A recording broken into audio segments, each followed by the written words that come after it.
It's time for TWiT This Week in Tech, a very special episode, our very first episode from our new Eastside Studio. We hope you like the new place. And breaking it in, my favorite people, our local show hosts, Jason, Howell, and Megan Morrone, and Father Robert Ballecer, and Alex Lindsay. It's going to be a really special TWiT next. Stay tuned. Netcasts you love. From people you trust. This is TWiT. Bandwidth for This Week in Tech is provided by CacheFly at CacheFly.com.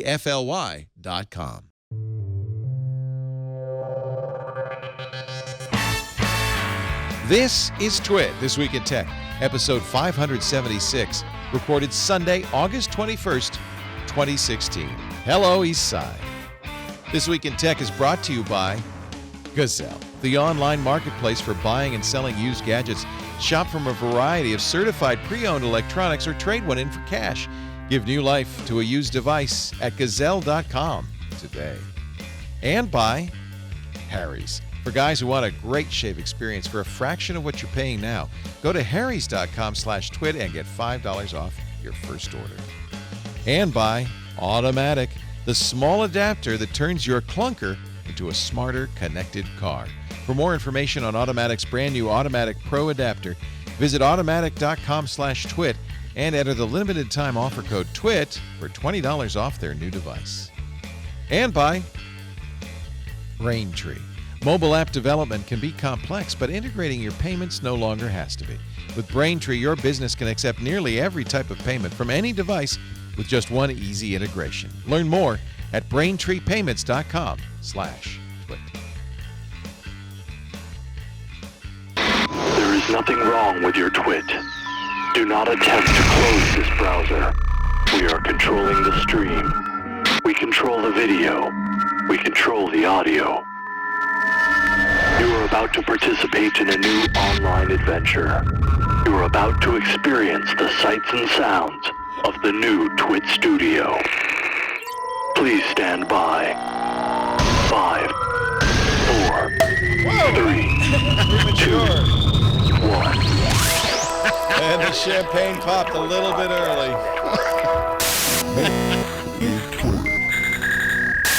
This is TWiT. And we welcome you to the TWiT Eastside Studio, still in beautiful downtown Petaluma. Hello, everybody. Our brand new studio is online and on the air, and we are celebrating with champagne. Alex, Lindsay, can I pour you a little glass? Yes, please. We brought all in-studio hosts today, all of our staff hosts. There is Jason Howell from Fantastic. TNT. Thank you so much. Yep. Father Robert Ballecer. Are you allowed a little champagne once in a while? Only if I drink from both hands at the same time. Just for a good time. Call Father Robert, and also Megan Morrone.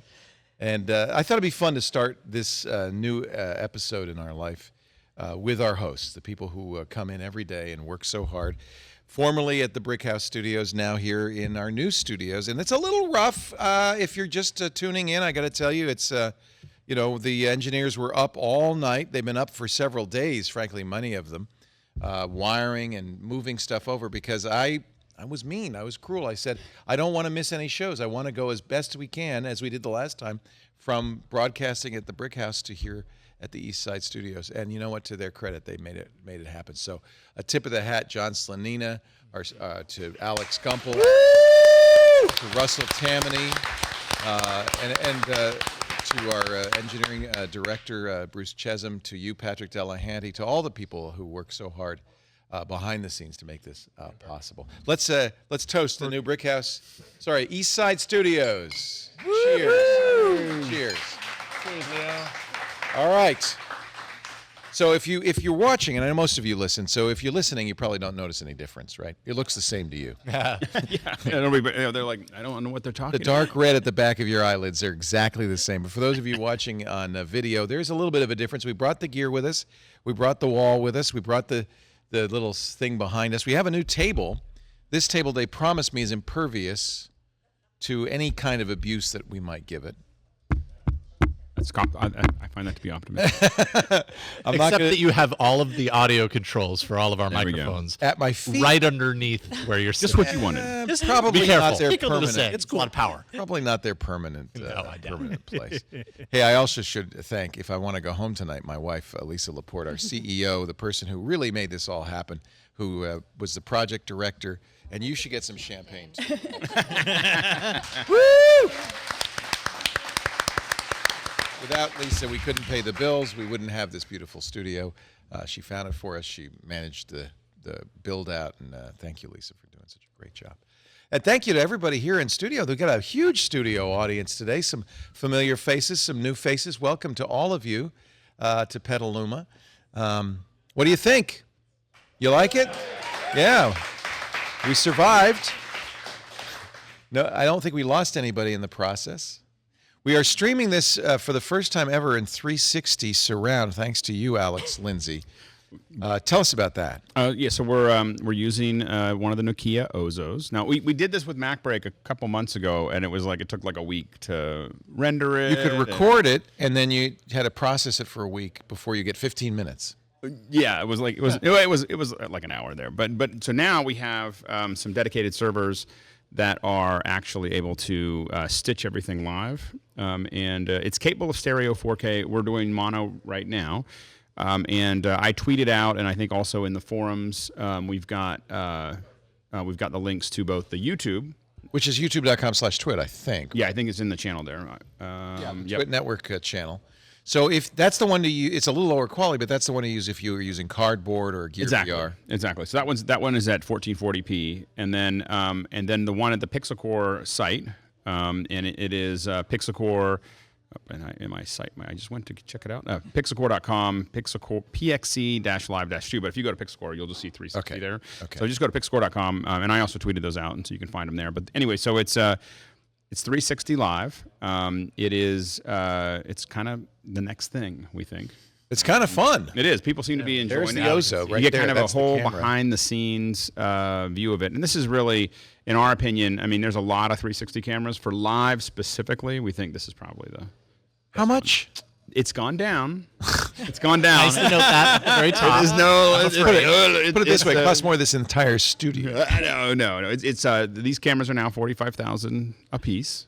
Dollars? To do it. 45. Yeah, exactly. Yes, exactly. So Now you know why at MacBreak Weekly we've invented a unit of currency called the Alex, which is $700. Yeah, exactly. Because it makes everything sound a little bit more reasonable. It is. You know, it's only 1,000 Alexes. It's like 70 Alexes. Yeah. It's not that not it's bad. not really that bad. You know? We interviewed Alex at NAB for this, and Yeah. one of the features I love about this, and no one else is doing this, is the fact that it uses multiple microphones. Because it's when you're thinking a 360 immersive experience, it's not just what you see, it's what you hear. And with the microphones pointing in different directions, they can actually capture that. Yeah, and this one's got eight mics on it. And So if you're watching with a visor, as you turn your head to look at something to your left, the sound will move with that, or on the Nokia platform right now, it will. Other people have to adopt it into the players, so it's not adopted into the YouTube player or into the StreamShark player that we're using on this one. But it is but we're working with folks as they start to adopt those. But that's going to be one of the next things for VR is really the audio, because when you hear it all around you, it's impressive. You know, it really changes how like the 360 gets you most of the way there, and it turns out that sound is probably more important than even stereo as far as pulling you into that scene. So it's a work in progress. that's not a surprise at all to me. I mean, it's always been clear that audio is really important. As soon as you have surround audio, you immediately just lock in. Yeah, I mean, it becomes just surround. pulls you right into where you're at. So many of your cues, just in reality in general, come from the auditory Right. sense. Yeah. Right. That makes And perfect it creates a whole new set of problems. Like at NAB, we were cutting between 3 different cameras live, and then how do you change the You sound? had 3 of those Ozos? Yeah, we have 3 of those Ozos actually. That's 45,000. They had a trailer that did nothing but house the servers needed to process everything. Well, yeah, there's a lot of, and that's processed in real time. Yeah. The real-time processing right now takes two GPUs that are fully in a pretty beefy machine that unwraps for each camera, and then once we get it, it's just a 4K. It's basically a Mercator projection or a rectilinear, equirectilinear projection. But anyway, so then we just edit it in a Blackmagic switcher and add graphics and Nice. all the other stuff. That's So really it's nice. easy, but yeah, jumping from one surround sound mix to another turned out to be more complicated than. We'll get I think the Samsung 360 is about $350. That's what we're going to get. He's got one. I think Yeah. we have one of those too. This is more in our price range. That's what we're going to This get. this is what we could And get. you know, Our it price gets range you- fits in a little tote. Yeah, but it gets you like 80% of the pocket. way. It gets you. It's good enough. Actually, and you could audience stream, members, you could stream live with that. Reach under your seats. You get 360, No, and stop you it. get Stop it. That I mean, I use the Theta S, and you showed me, Alex, how to do that live, stream live with that. Yep. And this streams live as well, but you have to have I think a Samsung phone to stream to. You don't need to. Yeah, you need to stream through the Samsung phone. It'll record. We have one of the. It'll record, but then if you want to do live, see, live is really of the most interest to me. Right. Right.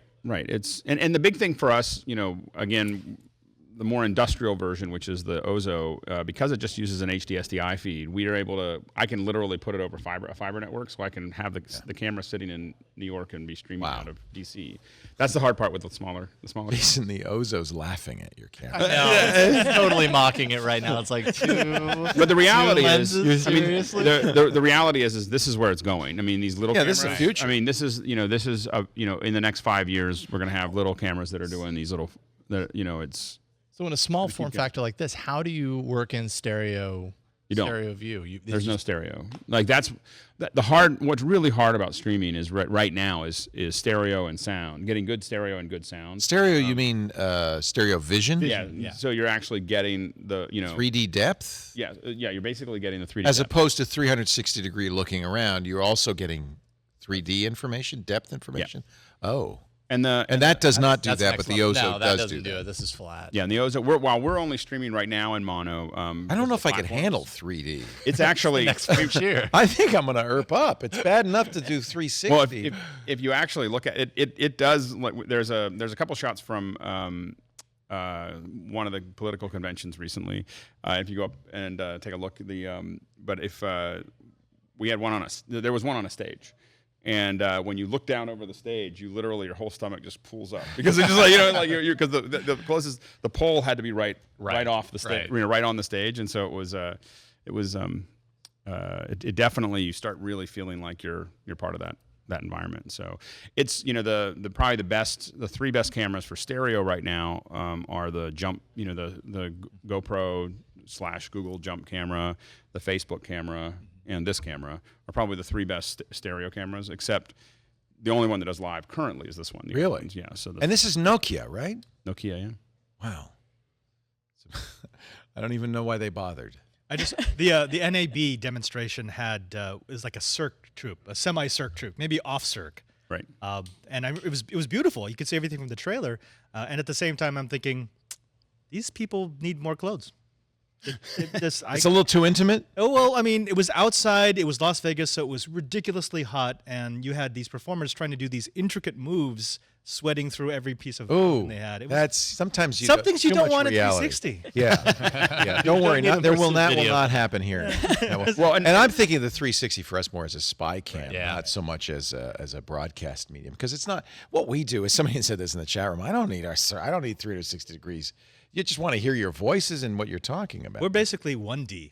Yeah, we should be 1D. Yeah, we're audio. Well, I think that and this is a good start as far as playing around with it. What we're playing with is actually bringing it a little bit closer. So setting it, for instance, like right on the other side of the table, so someone would be able to feel like they were literally sitting at the table with us. Yeah, the sixth person at the table. Yeah. So that's kind of where we think. But like a person with a muffler with a they can't talk, they can't they can just sit there. They can just, But it's like Megan. They just sit there silently. That's what. No, I'm sorry. That's mean. I shouldn't say that. Speak, Megan. Speak. You have nothing to add to this. It's Well, okay. no, I was thinking this is just one more thing that will keep us all inside our houses when we won't have to go anywhere. We have so much room for a studio audience. We want people to come here, Yeah. not just feel like they're here. Like me. Yeah, but not everybody can get here. I mean, I think it's good to have both, right? I mean, we do like having people come in. It's nice we have more room than we had before. I think it's probably a little bit more comfortable for people than it was in the old place. It was a little. Certainly provides a better view for everybody. Yeah, I think. yeah. Not having a. But we also an designed island this in the center of the room. It's to related answer. because we designed this not only to be better for an audience, but better for a 360 view, right? Because that means the studio is around you completely with no obstructions. That's good for the audience and it's good for a 360 camera. So. Absolutely. Yeah. Thanks to Ryan Marsh, by the way, for lighting this and getting all the rigging up and helping design the look and feel of the studio. We've got a lot more to do. The wall behind you, Robert, is just right now just plywood, but it will be brick. It's a beautiful Be a plywood. lot of brick. I see we've saved the clock. Your set, Megan, is right where, kind of almost where you're sitting. That's where TNT is going to be, is right behind you there. We'll rotate this table around. So yeah, this is going to be, and then when we do iOS today, we're going to be doing it over in our new living room set, which is over there with all the champagne on the table. What to say? Is that going to be there every day? It's like, Yes. hey, here we go. Let's Some days I need it. And we put a little cot behind the wall, so during iOS today, you might see Burke wake up and. That was actually the biggest challenge: is where are we going to let Bert sleep? There isn't a basement. Well, it is a raised floor. I only have one word: hammock. It's all about You the can't. You can't quite fit behind that wall. It's pretty. As skinny as Burke is, it's still pretty narrow. You're going to be busy tomorrow, I think, on TNT, and Jason on All About Android, because rumor mill says Nougat Nougat comes out tomorrow. Is that right? Is that credible? I don't know. I mean, it's not outside of the realm of possibility. Why for wouldn't sure. they wait till they have the new Nexus phones? Because those are apparently not going to be out for a couple. I mean, months. that's a big question, right? Like, that's very different from what we've been seeing up until now. I think there's been one other, release of the OS that wasn't completely tied to the Nexus devices since they started Nexus. But we already know that the LG V20, which is supposed to ship in September, has already kind of teased that it's to be the first shipping device with Nougat.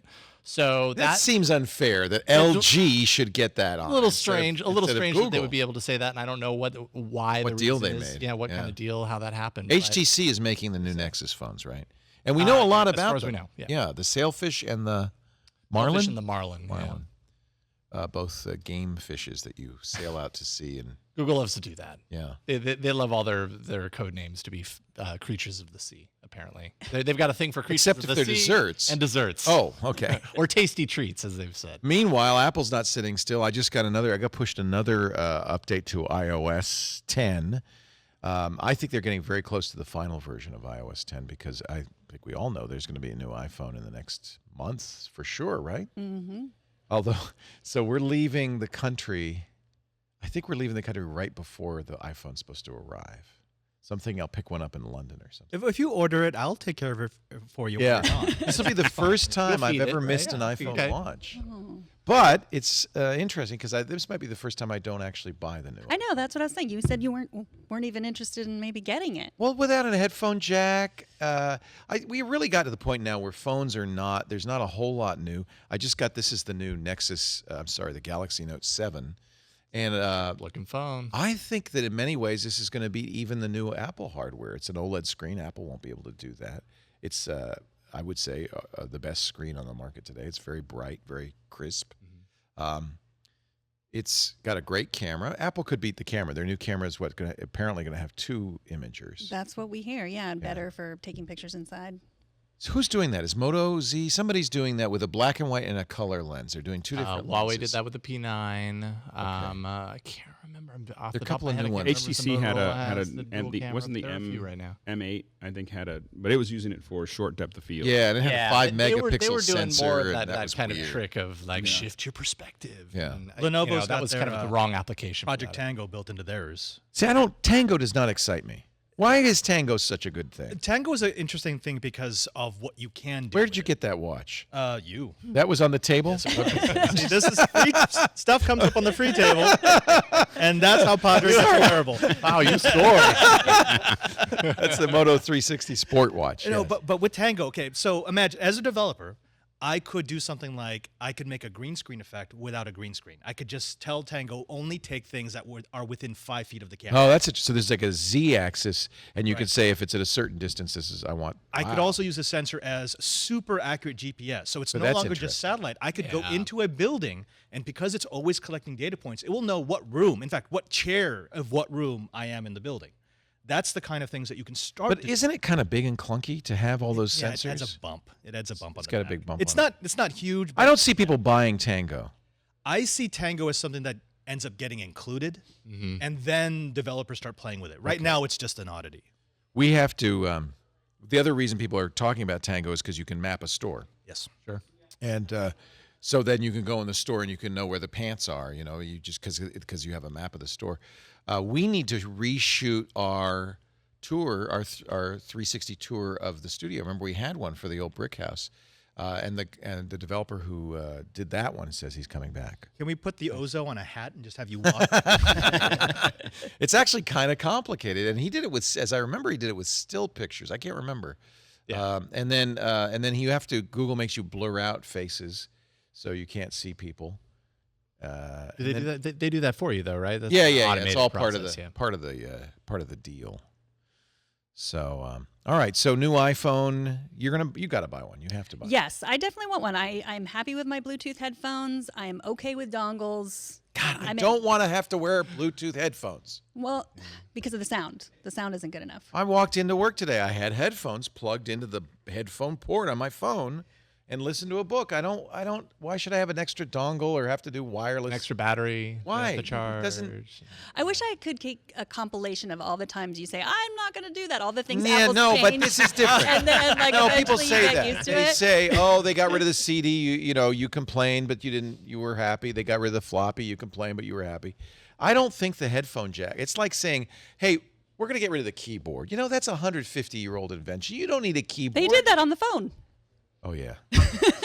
No, there's a keyboard. On the phone. It's a virtual Well, a keyboard, physical yeah. keyboard. Yeah. But yeah, I mean, I'm okay. Everybody has to type Dvorak from now on. You can't use QWERTY. What about that? And everybody would say, you could reasonably say, well, that's the future. It's a more efficient system. Sure. We should just adopt that. I don't buy that with a headphone jack. I think that that's a universal port that everybody has, and you need it. I was with you. I would. You've totally changed be with too? you. Well, no, it's that I have a little developer thing on this, and I was able to look through the logs, and it does record every time you plug a headphone into this. And I realized I haven't plugged a headphone into this phone in 18 months. Use wireless. I have Bluetooth in my car, and I have a Bluetooth headset. Yeah, in my car, I don't listen to headphones, obviously. I have to admit, I've been playing with some head like Bluetooth stereo headsets, not just like phones. And there's some. I don't think that the audio quality is any different. I think that the hard part is figuring out how I manage it. Like how do I turn them on and off, and and the process of that. And so I've been testing I bought them. I mean, they didn't send them to me. The Braggy. Oh, Those those are the are ones that those are fit in your interesting. ear? Those Yeah. are actually, Yeah. they That was a actually sound really Kickstarter. good. Yeah. Really, you They like do? those? Because that was the biggest flop ever. No, it was The Broggies, yes, they were. I think they didn't were like 'em? Kickstarters. Yeah, I think yeah, they it was a sound fine. Kickstarter. They were Broggy. Bluetooth. They didn't have any wires. No wires. And they cleverly decided that the way the second headphone, one has all the juice in it. The way the second one is, they just fire radio waves through your head. Oh, really? Yes. That makes me feel so much better. You like the sound on those. A lot of people complained the sound was poor. I think that it depends on what headphones you're comparing them to. I mean, I think that the hard part is the microphone. If you're going to use it as a cell phone, the microphones on them, they're too far away from your mouth. Yeah, I So really you don't. But you also don't want to look like the Time Life operator with their boom. Well, when we're really using these for events, then we have we do definitely have a big head. I don't know which ones we use. We have these big ones that come, have a boom mic down and everything else, because all you care about is clarity. You're not doing a fashion statement at that point. Sure. But we've been testing a lot of them again because we want to know. The nice thing about a Bluetooth one is you set the phone down and then you walk around and you're not carrying the phone around with you. Yeah, I don't know why I'm resistant to Bluetooth headphones. I've never actually owned a pair for myself, primarily because anytime I ever use Bluetooth for audio with other things, I feel like it's rarely ever just stable enough. Well, and there are random dropouts that I can't explain. I don't want that in my ear. I It's think like, I'm so Apple perfectly is fine just- with the plugged-in earphone. They're substituting this for innovation. Yeah, well, yeah. Is in my opinion. They're saying, "Oh, look how we're future forward thinking. We're eliminating the headphones port." And I don't want to be the second. Well, the official reason is because they want to make it thinner. Because I mean, No, these are that's already not- Well, don't know I what don't the think there's an official official reason because we haven't heard it. They the I mean, reason. said. there are a bunch of competing reasons. I think there's one is that it closes the analog connection so that, but that I mean, from analog hole. The stupid Corey dumb Doctorow hole. is very worried about. well, it closes the analog hole from a good for audio, but it DRM. also, if you look at things like Square and everything else, anybody that's been using that all jack has for to other use things made for now, iPhone MFI. right? So that's they're gonna it gives them more control Right. there. Yeah. It also they also do happen to own a headphone company. Right. which would be, it'd be convenient if suddenly all those headphones came out. You can with buy the new lightning. gold-plated Beats for just $3,000. And a Meanwhile, gold-plated dongle. This is right. to me a Well, there won't risky, be a risky the proposition. Beats won't be the Apple doesn't have to wait for people to support this. What we're going to see is Beats is going to come out with a whole line of straight Lightning connectors. And if you look at the investment, when you look at people investing, this is another one of those things where so now everybody invests in expensive Lightning headsets, not dongles, but headsets. How quickly are they going to change phones now that they have? That's another buy-in. And not to be cynical. Right. You're not going to switch to Android if everything. Yeah, I mean, if I got $300 headsets that are Lightning only, I mean, For it's, sure. That's absolutely a concern or a component of that. yeah. So I think that those are all components of that. Meanwhile, Android posting the highest ever market share in the latest mobile data. I think that this is Apple's doing this at a risky time. If you look at the graph, Android is 86.2% of global, I admit global, mobile market share. That is significantly higher. On this graph, the blue big line is Android. iOS is the purple line hovering at around 20%. It has that saw-like shape because, of course, sales go up when Apple releases an iPhone and then they taper off after each. It is an interesting move. I mean, basically, we have to convince ourselves It's bold. to buy a new phone, and now they've done with the headphone jack. They've convinced people not to buy a new phone. So they've That's what done I the think. opposite of what they need to do. That's what I think. But I don't think that there is a huge conversion from Apple to Android. There won't be over 1 year. I think that if next year's is really, and they don't, people don't upgrade, I think then Apple starts to see some erosion. But again, you have a lot of buy-in. I mean, not among tech folks like us that'll just go out and buy everything again, but from the average person, once they've got a bunch of apps, once they understand it, once they have all those bits and pieces, they're not all buying a new phone every single time anyway. And I think that, I don't think that Apple has, I mean, I would love to see them keep on progressing as fast as they had in the past, but I'm resigned to the fact that they don't need to go as fast as they have been going. Meanwhile, everybody else is going full speed ahead. That's the problem. Android is iterating much, much faster. Apple's a new phone every year. Android, because it's multiple manufacturers, iterating very, very rapidly. And it's a real race between manufacturers. Now, admittedly, the individual manufacturers aren't doing as well as Apple because they're splitting the market, but it's a bigger market, and it's growing all the time. I think there's a huge risk. Isn't this Apple just returning to form? Because this is how Apple used to be in the 80s and 90s and even early into the 2000s, where they didn't care about market share. Right. All the strong Apple fans said, look, we don't care. We just like it, that it's a great product. They design for the higher end market. They design for the biggest profit margin. And they're going back. 80% of Apple's revenue comes from the iPhone. This is what's different. Yeah. There are at this point, they're as close to a one product company as you can get. And it's a risky thing to take your one product and say, oh, and by the way, we're going to get rid of something. They must have done market research, but we're going to get rid of something that's fundamental to the operation of everybody else's phone. Well, I'm sure that what the market research they have is they have a lot of data about how people are using their phones. Right. So they must know, like you do, when it was plugged in and not. Maybe they see people not using headphones anymore. Right. Didn't Apple make its name with white earbuds, and that was a big marketing thing? As you saw those white earbuds everywhere, and you knew that they were listening to an iPod and then later an iPhone. Well, again, I don't think they're not going to ship That's them history. with headphones. I think they're just going to ship them with headphones that work with the Lightning connector. Right. And by the way, Android is not doing this also. Motorola is. Yeah, how's that phone selling? We don't know yet because it's not out, but It's true, but it's coming out now. not saying it's a good idea. I'm just saying there are others that think that that's a good idea. That's crazy talk, I think. Google released Duo this week. This is their FaceTime competitor, and I think that's directly a competitor to FaceTime. And Allo is apparently just around the corner, their messaging competitor. I had a call today on the radio show from somebody who said, everybody in my family uses iPhones. I'm moving to a PC. How am I supposed to message them? Is there messages for the PC? I said, no. I said, you have to use Push Bullet or something like that. You can send them SMS. Apple is increasingly moving into this silo, and Google, meanwhile, is making products that are cross-platform. Duo is cross-platform. Allo will be cross-platform. Apple's new Messages is very powerful, right? This is the highlight of iOS 10 for many people. And I have to admit, I thought that was the silliest part of the presentation. They didn't. They spent a long time. No, and I have completely changed only because I put my kids on beta. So my kids have They like iPads invisible with, ink? The giant emojis. They figured out how to send each other disco smiley faces. like you click on it, and just like the whole takes over the whole screen. Yeah, It's like the lights. disco I'll show and you how to everything do that. else. And they're like I was like, I don't know what they're doing. That's but a they hidden have, feature. They have gone. They've By the way, your kids are how old? Oh, 7 and 8. So they're little kids, But they know better how to do it than their dad does. Oh yeah, the part that I had to unlearn from them is how to change their password, because then they not because they change the password, then they forget the password, and then I have to reset the whole thing. So anyway, it's by the way, it is good to have a family, have your kids' iPads in the family group so that you can reset their iPads every time they that's clever. forget the password. You don't have to worry about that anymore. No. It's an hour of time to get it fixed again. But anyway, but so the message is okay. I was like, okay, wasn't a bad idea. It's probably going to be. A really Can you good get them to marketing use Duo? They're so tied into FaceTime. Yeah. I've tried to get them to I like play with it. it, and they were just. You like it better than FaceTime Yeah. because you can use it on Android? Yeah, it's cross-platform. That's an advantage. Yeah, I mean, I think that we have so many ways to Right. use video messages. In addition to FaceTime, if you want, you have Facebook Messenger. You can do video chats. You have Skype. But There's so many. I will say ways the already. big Duo's simple. Yeah.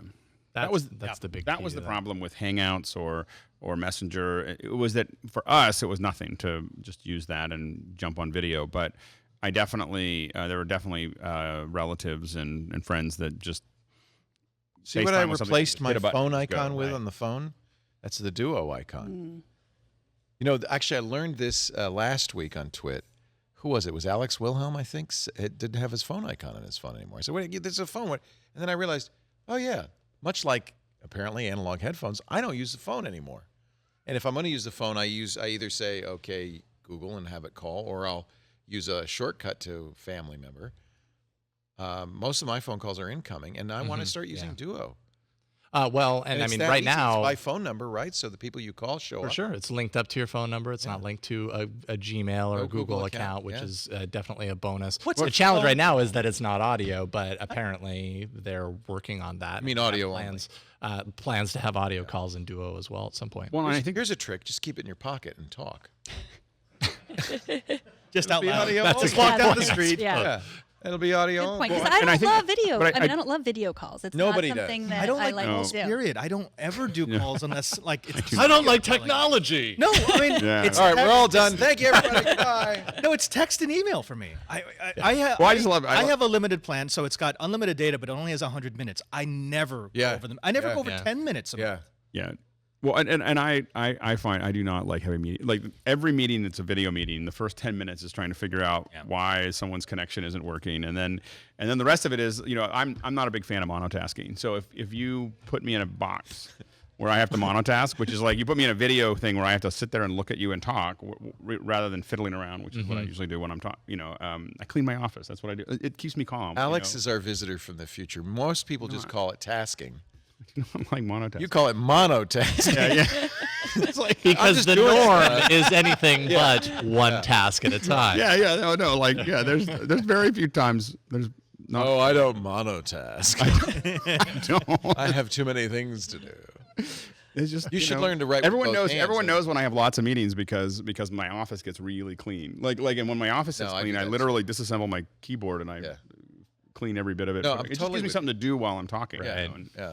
and so Totally with you. Anyway, Oh, this is fun. This is our first TWiT from the new studio, the Eastside Studio, and so far so good. I think if you're listening at home or watching at home, you can see that not much has changed, right? This is an all-in-studio TWiT because our Skypeosaurus is still being constructed. Or maybe it's working, but we just didn't want to rely on it by chance. So it's great to have our regular hosts and our staff hosts, including Megan Morrone from TNT iOS Today. Wonderful to have you. Thanks for having me. Father Robert Ballecer, digital watch stealer and digital Jesuit. No, I did. I put that on the giveaway table. That, and you got the cookie jar, I hope, the Pillsbury Doughboy cookie jar. Oh, I almost grabbed that. I don't know why I didn't. The digital Jesuit, he is the host of TWiT and Know How, and it has been Grow How lately. It's been a lot of fun. Yes. But we made you uproot your farm. Yeah, it's now growing on the roof of the Jesuit residence in San good. Francisco. Oh, good. Yeah. So it gets no sun. Son, it gets a lot of fog. It is. It's out in the avenues. It does. A lot of moisture. Yeah, yeah.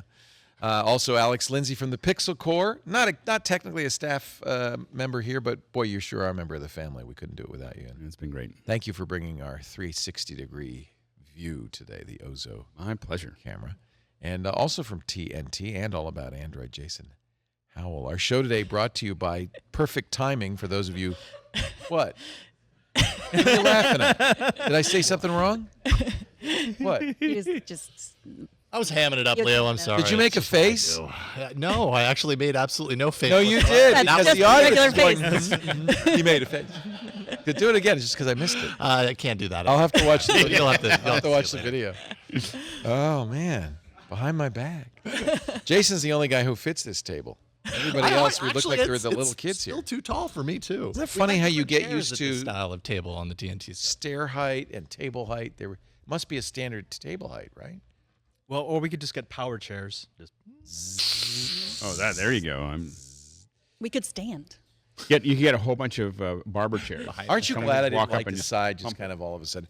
We should do TWiT standing and just no chairs. No, but look at how many points we'd get on our Apple Watches. It's true. It's true. Is that a thing? Oh yeah. Yeah. Yes. Your Apple Watch would people tell you to sit competitive down. about at the You top now of have the the hour. Competitive. It's just mostly when you're managing it. Sport. If I have to put my Apple Watch on charge in the middle of the day, I really feel like I'm getting shorted. I mean, like I did some walking in the warehouse, and did I get any points for that? No. Okay, so far the only thing I use this for is to control this when it's doing YouTube, so I don't have to get up to push the. That's the exact That's opposite. That's over there. I mean, That's the exact opposite. That's the I don't want to take any steps watch. Actually, we are going to talk about a new Apple Watch. The rumor is it's coming soon. But first, let's tell you what to do with the old stuff, the old phones and iPads and computers. Gazelle.com, the trusted online marketplace for selling your used gadgets and for buying gently used gadgets to replace lost gadgets or just to save a little bit of money. For trade-ins, you go to Gazelle.com. You're going to get a quote that's good for 30 days. The 30-day quote is on your benefit because you're not obligated in any way. So you know what? I think we're going to have a new iPhone within 30 days, pretty sure, right? So go get a quote now on your old iPhone just in case. You're not obligated. They are. They promise to pay you that price anytime in the next 30 days. You have 30 days to decide. Once you do, and by the way, before you do, throw in a few other gadgets. You've got other stuff you don't want. Throw it in. And once you decide to pull the trigger, they'll send you a box, pay for shipping, turn it around fast, send you a check or a PayPal credit or an Amazon gift card, and they bump those up by 5%. So if you buy a lot of stuff on Amazon, that's a really, really good deal. They also take the very best stuff they get in trade and sell it back after a 30-day rigorous inspection to make sure it's fully functional, no major scratches, everything works fine. And, of course, they'll back it with a 30-day return policy. So you can buy as well on Gazelle iPhone 6S, 6S Plus, iPads, Samsung Galaxy phones. There's going to be a flood of new iPhones coming in as people buy the next iPhone. This would be a great time to get a great deal on an iPhone from Gazelle.com. They do provide financing on all devices by Affirm. You can do that at checkout and get approved instantly. They also have a 12-month warranty for cell phones and iPads. That's Assurant-powered, and it includes water damage and cracked screens, as well as hardware defects. That's Gazelle. Love them. Gazelle. Give new life to used electronics. Trade them in for cash or buy certified pre-owned at Gazelle.com. Today, we thank them for their support of This Week in Tech. When is Allo coming, Jason? Do you know? Have they said anything? Well, I mean, we pretty much are certain that it's going to come out, or at least we thought it was going to come out with Nougat. So it's very possible we hear Maybe about Monday. it on Monday. That those I'm more guys- excited about because I think a universal messaging platform has some. If it does all the things that Messages does, and it looks like it'll do a lot of them. And it goes to all the different devices that you want to use. Exactly. I think that's the problem right now with Exactly. the whole tying into a phone number. It's like why I don't use WhatsApp is Right. that I have more than one device that I Right. want to connect to. Right. Watch 2. What do we know about that, Megan Morrone? Well, we don't know anything for sure, but of course we have all the rumors, Mark Gurman and Bloomberg, and One rumor was wrong. one about it being connected to a cell phone. Yeah, that's what we heard. We heard you were going to be able to untether it. Did it have from your cell 3G phone. built in? Yeah, and apparently we won't be able to do that because of battery life issues, which makes sense. But Mark, it's still talk us through what we know so far. No, Mark, This don't is do my that. fault. Apple This had is my planned- fault. Actually, I'm not going to even say it's my fault. It's Bloomberg's fault. Their stupid autoplay video. Let me talk you what With audio, it's- Mark, let me talk through this here, Mark. Let me talk you through what we know Dang it, so Mark.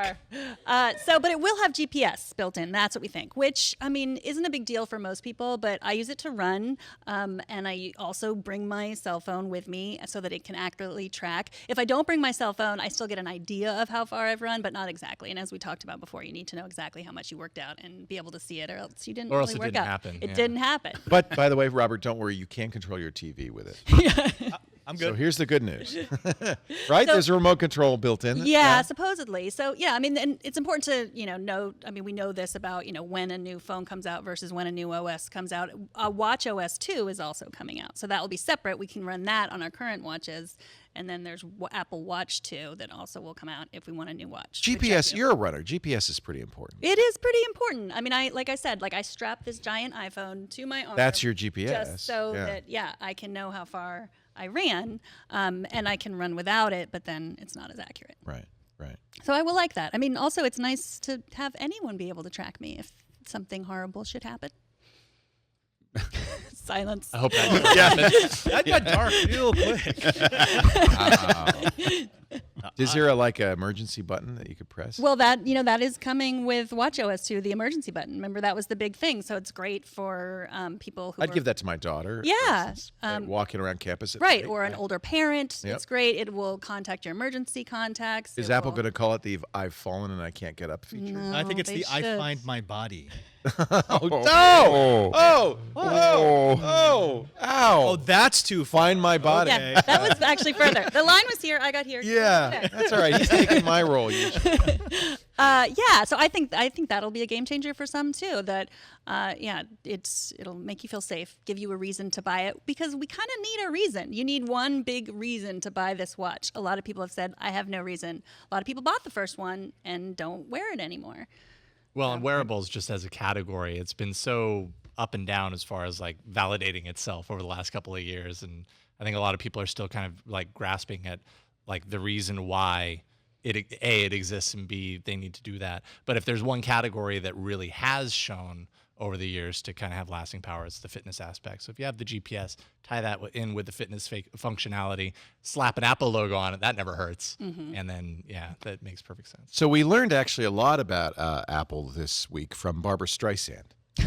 Naturally. I mean, that's where I get all my news from. People who love people. Barbara Streisand was on NPR, and she told the host, well, Tim Cook told me that iOS 10's coming out September 30th. The new Mark Gurman, Barbara Streisand. Yeah, and one of the reasons that she cares is apparently Siri mispronounces her name. Could you, anybody have an iOS device? Could you ask, I don't know, how would you find out how it pronounces her name? Ask her. Who is Barbara Streisand? Maybe. Yeah. Who is Barbara Streisand?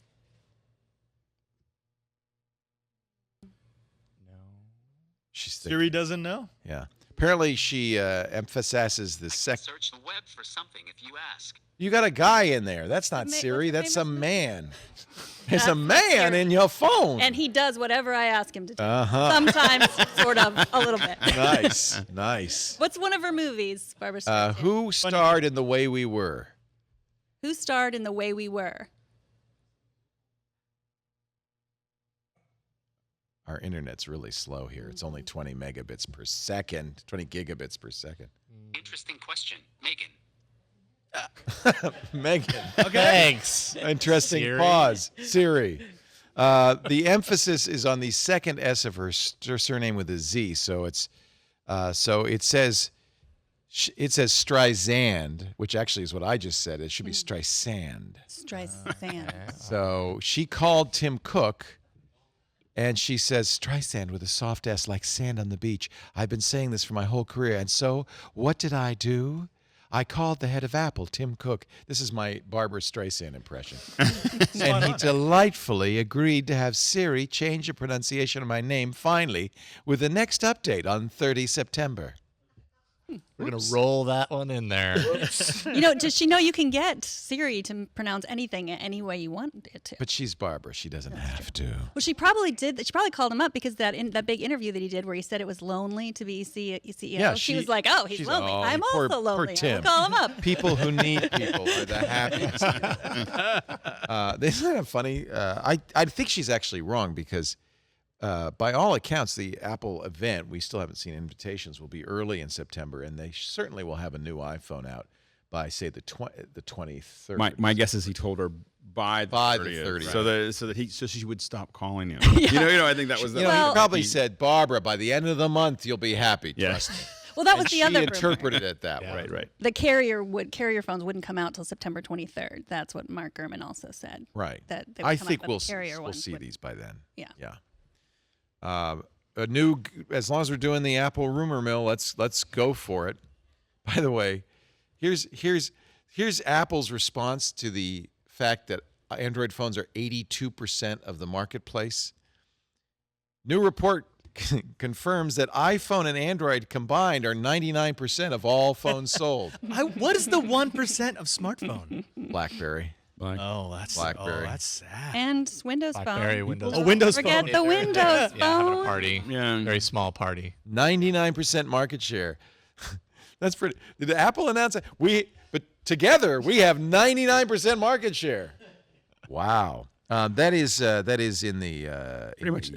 I think BlackBerry is pretty much just the government. I mean, we all the government agencies we work with, you still see these. Android One 82%, looking down. iOS 14%, Windows 2%, BlackBerry 0.3. There you go. Holy cow. Again, it's the government agencies. Holy cow. Wait a minute, that was second quarter 2015. The current one, 2016 market share 0.1% for BlackBerry, 0.6%. But they got a good car business.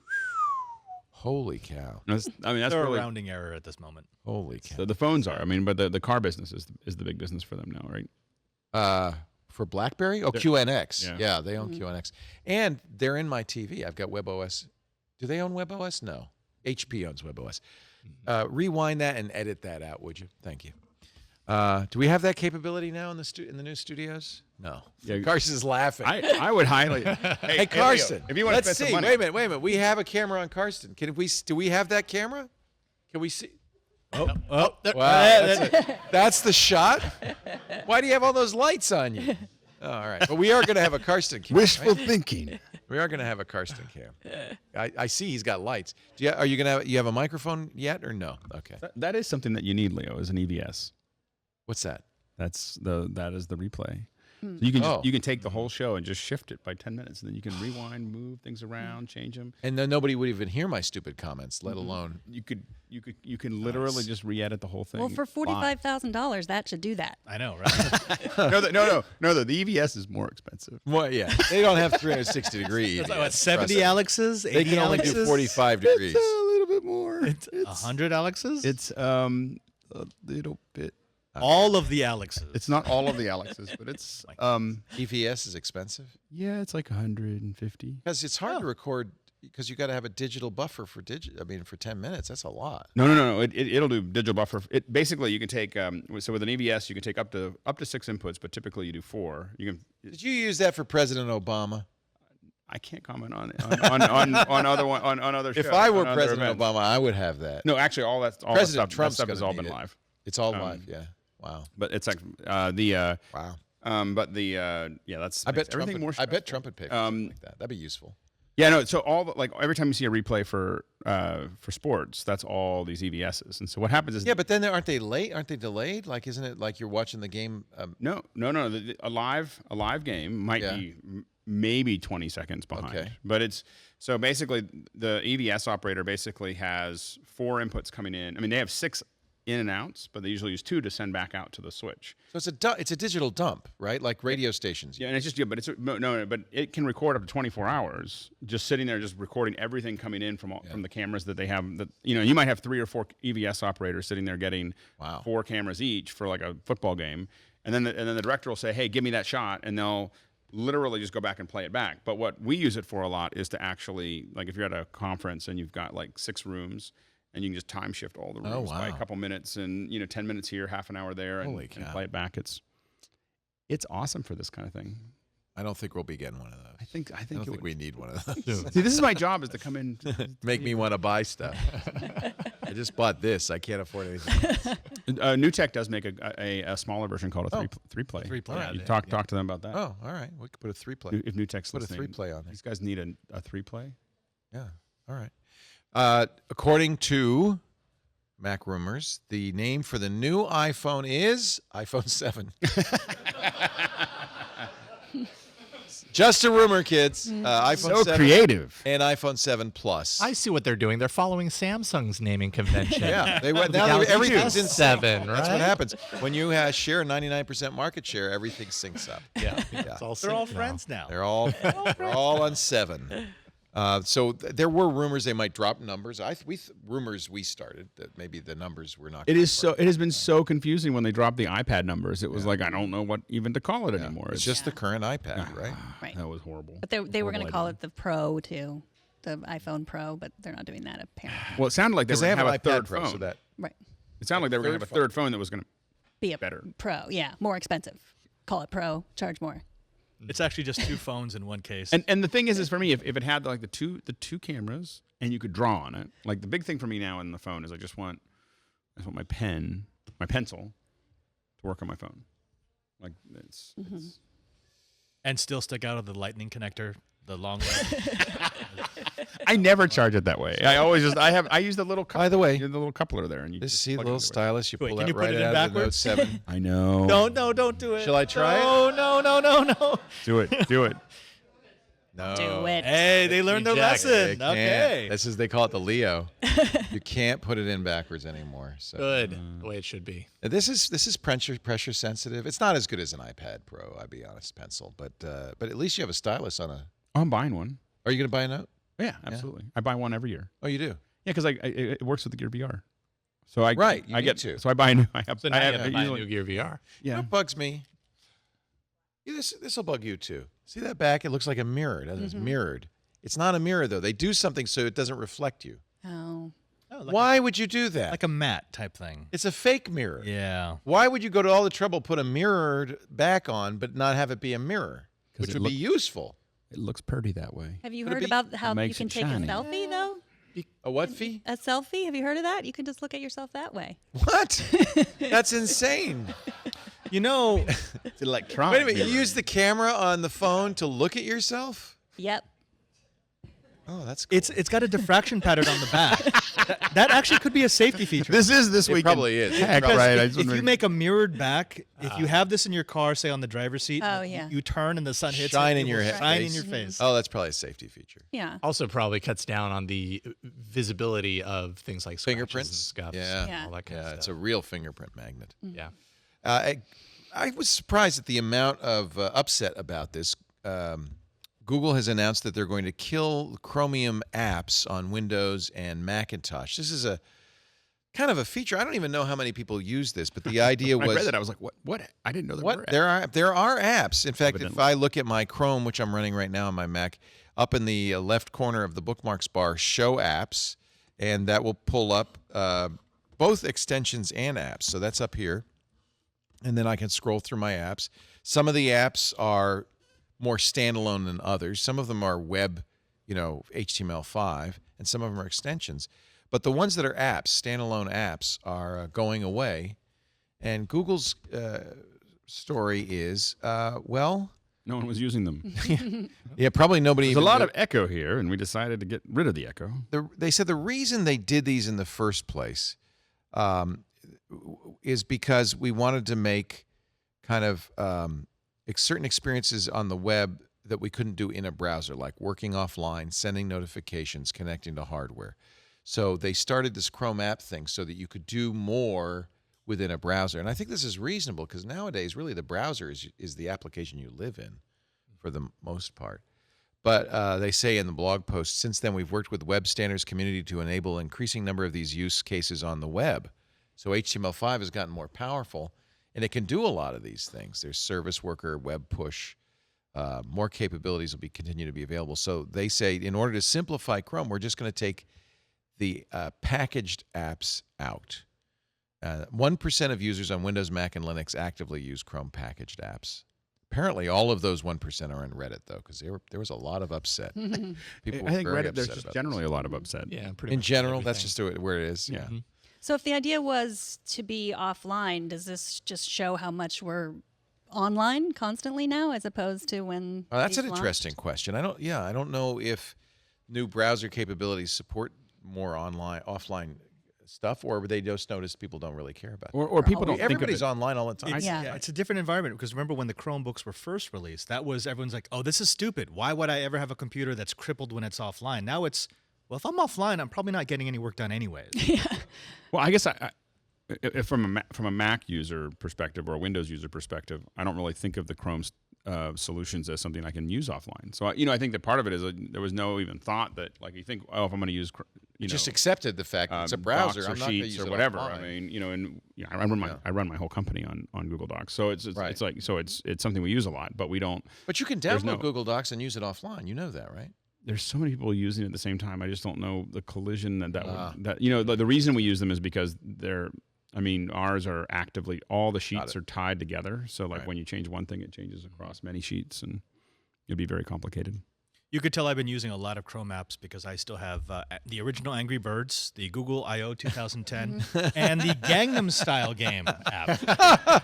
I think that's just a picture of you, and you just like it for that reason, look right? like you. As Psy, the Oppo Gangnam Style guy. All right. So anyway, I'll mention it. It won't be till 2018 that they'll be gone completely, but they'll start phasing those out over the next year. Hangouts get phased out a lot faster. Sometimes I wonder what Google's overall strategy is. It's just not very. It's baffling because they've had some decent products, and either they combine it with a crap product, so no one wants to use it, or as it starts to gain steam, they say, well, we're not going to support it anymore.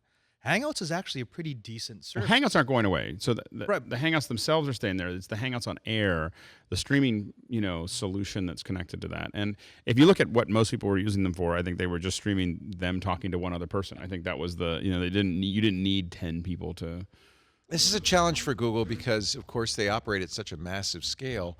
Even if only 1% of users adopt something, that's maybe still so many people, hundreds of thousands or millions of people, and those people are all going to be upset. And I think it does hurt Google because I have to say, when Allo comes out, I will have some resistance to going all in on it because, well, maybe they'll lose interest in 3 years or whatever, and then I'll be stuck again.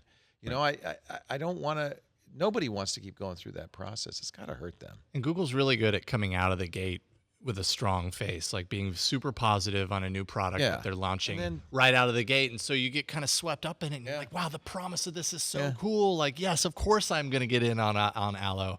But then it's the 1, 2, 3 years down the line where they trail off. It's like they get distracted. They see a squirrel and they go after that new thing. And this old thing that was once so promising, gets kind of left behind in the dust. And as a user, that's very confusing, especially when they've got like 5 million messaging platforms. Really a mess. And what on earth do I use? Such a mess. We saw that at I/O though, right? I mean, because we were sitting there and I was talking to the developers, and it's different from the I/O I attended 6 years ago, where everyone was wide-eyed and very excited about the things that Google was rolling out this time. Now it's sort of like, oh, okay, well, I want to wait 2 years before I start developing for that because I don't want to start and then have them kill it. That's not a good place to be when you're Google trying to push out all of these initiatives to get people excited, especially at a developer conference. At some point, that whole throwing spaghetti against the wall and seeing what stick model, it fails. You're too big for that anymore. Give me something that's cooked. Give me something that's ready. Give me something that I know you're going to keep around for more than just the next executive that gets put in and wants to kill a project. Well, and I know when we developed a lot of Hangout tools, because we were doing a lot of Hangouts as a service, and we kept them all internal, because I didn't want to go through the trouble of externalizing them, because I was like, oh, I'll go through that trouble, and I just didn't know. I never knew how solid that ground was going to be to step on it, and so I just was like, I'll use them for my, and it was just easier to keep them internal. I noticed that with Duo. I was really reluctant to invite other people to use it. It's like, oh, I don't want to put my reputation on the line and get and then everybody says, oh yeah, no, I'm not going to, and it's another Google. Never mind, forget it. Well, I'm excited it's cross-platform. The problem is that I use a lot of other, I wanted to work on my computer. I'd love to get my mom to start using it. She likes using FaceTime because it's easy for her, and this would be just as easy. There's a picture of me. She presses it, The knock thing she'd probably like, right? But I don't want to. I'm nervous about getting her in on that, and then a year later, oh yeah, Mom, we got to stop using that. We're going to use something else. And that's the hard part was when folks that aren't used to, because for me, I just have a lot of messages. Like I put it on along with my Slack and Messenger and Hangouts and and it's just kind of like it's like my whole messaging front folder screen is a whole screen. Well, my whole front screen is just messaging. What flavor? It's worse for Android users because we get conflicting. The manufacturer wants us to. Samsung wants us to use their Messenger. You start using Hangouts. Google says, "Oh, don't use Hangouts. You should use our Messenger." Facebook, you launch Facebook Messenger, says, "Why don't you use me?" It's a mess. It's really bad, and somebody has to figure this out. Oracle says we're behind this. Apparently, the Oracle lobbyists in Washington D.C. There's something called the Campaign for Accountability. It's a nonprofit. It's a mystery group. They won't say who pays for the activities. And within the Campaign for Accountability, there is the Google Transparency Project, which exposes villainies carried out by the search giant. Well, apparently that's Oracle. Oracle, you may remember, is in a big suit with Google at the moment. And actually, what's weird is Senior Vice President of Oracle, Ken Gluck, admitted it. Oracle is absolutely a contributor, one of many, to the Transparency Project. It's not clear if there are many, by the way. This is important information for the public to know. Well, yes, it is. What are they talking about with Google, specifically with the Transparency Project? Well, you push. Well, you want to? Should we find out what they're saying? I have to admit, there's a lot of things I disagree with it, but I don't think of them doing. A while back, there was an Oracle PR creator who was basically complaining that the reason why the lawsuits were going against Oracle was because Google has too much mind share in the public. The judge was using Google. Precisely. It was, people just like Google, so they think Google can do no wrong. And this sounds like an extension of that. It's like, well, if you knew what Google did behind closed doors, you wouldn't like them so much. If you look at this, it looks like a nonprofit, that it's, somebody, Google and government explore the data. White House kept close tabs on FTC Google probe. Google pulled White House strings to kill telecom treaty. Google's revolving door in the U.S., Google's revolving door in Europe. The revolving door is, of course, people going from government into Google and backwards. Because no other company would ever hire someone from the government. Google-funded speakers dominate policy conferences. Google pressed on White House visits. This is like politics. This is like the kind of stuff you see in political attack ads. Eric Schmidt, Obama's chief corporate ally. And so when you read stories, and by the way, this is the new thing to do, by the way, is you create a kind of a shady group that looks very data heavy and responsible.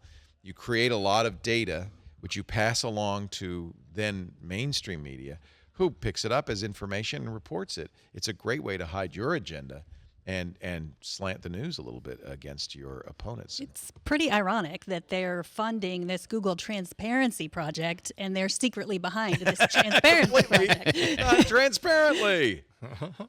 Well, now you know, okay?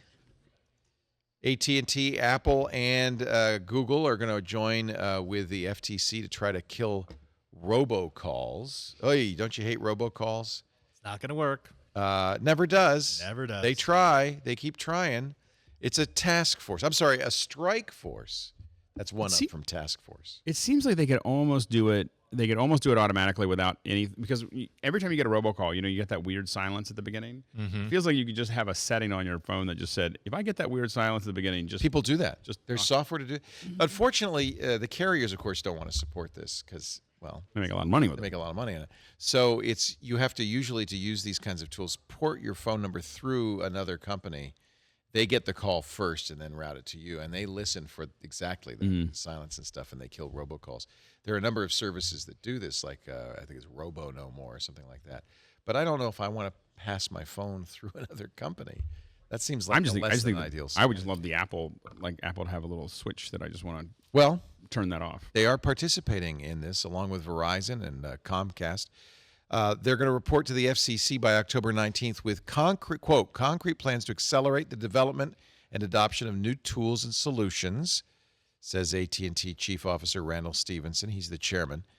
What they're hoping to do is implement caller ID verification standards to help block calls from spoofed phone numbers. That's a big problem. That's the right big now, part isn't of it right there. You end up getting this call that's totally from your own area code. I get so many of those. From I'm like, what did I 707? do? Yeah. Does it, like, what did I But feel it's- like somewhere along the line I totally messed up. Well, that's and why- as a result, I'm now getting those. Don't blame yourself. I don't ever answer a call unless it has the name on it. Like, and Right. it must be someone I know. If it's just a phone number, No, I I don't assume it's a robocall. Right. And in some systems you can, at least, modify a setting that says if this number calls back again, block it, or at least I don't see it. Don't ring my phone when it calls, and then it doesn't bother you. The problem with all of these task force strike forces that they're going to suggest the same thing. You find the company that does the robocalls, and you can find up to $10,000 per call. The problem is you can literally create a robocall company overnight, Right. do 10,000 calls, Right. and then shut Disappear. down. So if you go after that company, it Yeah. doesn't exist anymore. Yeah. And you can't stop that. So unless you're going to change the rules about how you set up a limited liability corporation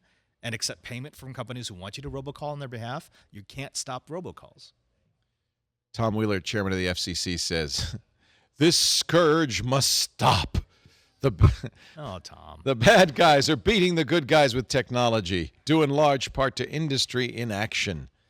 Everybody agrees. Robocalls are horrible. There's nothing you can do. There's a do not call registry, but they don't adhere to that. There's nothing you can do. You just get the calls. There are technological solutions. I've used True Messenger. That's a Swedish company. Have you ever tried that on your Android phone? They keep a database it's kind of crowdsourced of spam calls, spam numbers. But the problem is the really worst people don't use the same number twice. They use random numbers. Spoofing, if you could stop spoofing, then things like Truecaller would work. I mean, what about that? Make spoofing calls illegal. I think that's what they're trying to do. That's Now, if what has to you happen. have time on your hands, like I used to have a lot of fun with robocalls. Like someone would call through, and I go, "Hey, what are you selling?" And I talk to him for a little while, and I go, "Oh, that is such a great idea." Someone's at the door. Can you wait a second? And I just put the phone down.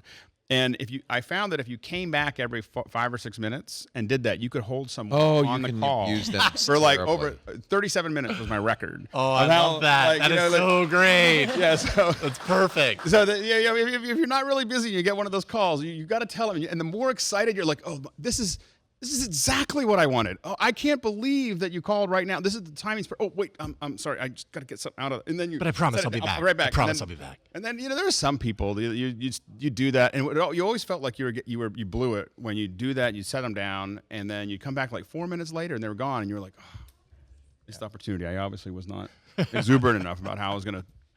I'm still waiting. I want one of those tech support calls where they try to get you install. Wouldn't that be great? I have my Mess with suite those ready. guys. It's on this computer right now, so that if they try to install malware on my computer, it actually takes over their computer.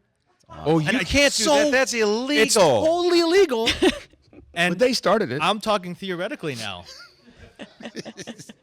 Wow. Theoretically, there are people doing that, aren't there? So we had the guy on the new screensavers, right, Carson? The Jolly Roger phone company.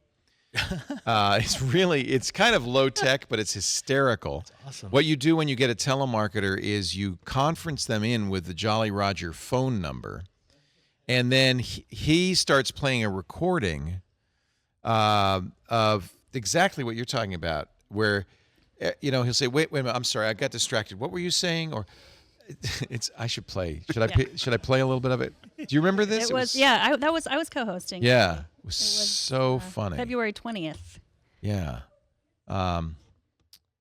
Let's see if I could find. the They have some sample Jolly Rogers on here. I'll put the link. The problem is they go on for a long time. Okay.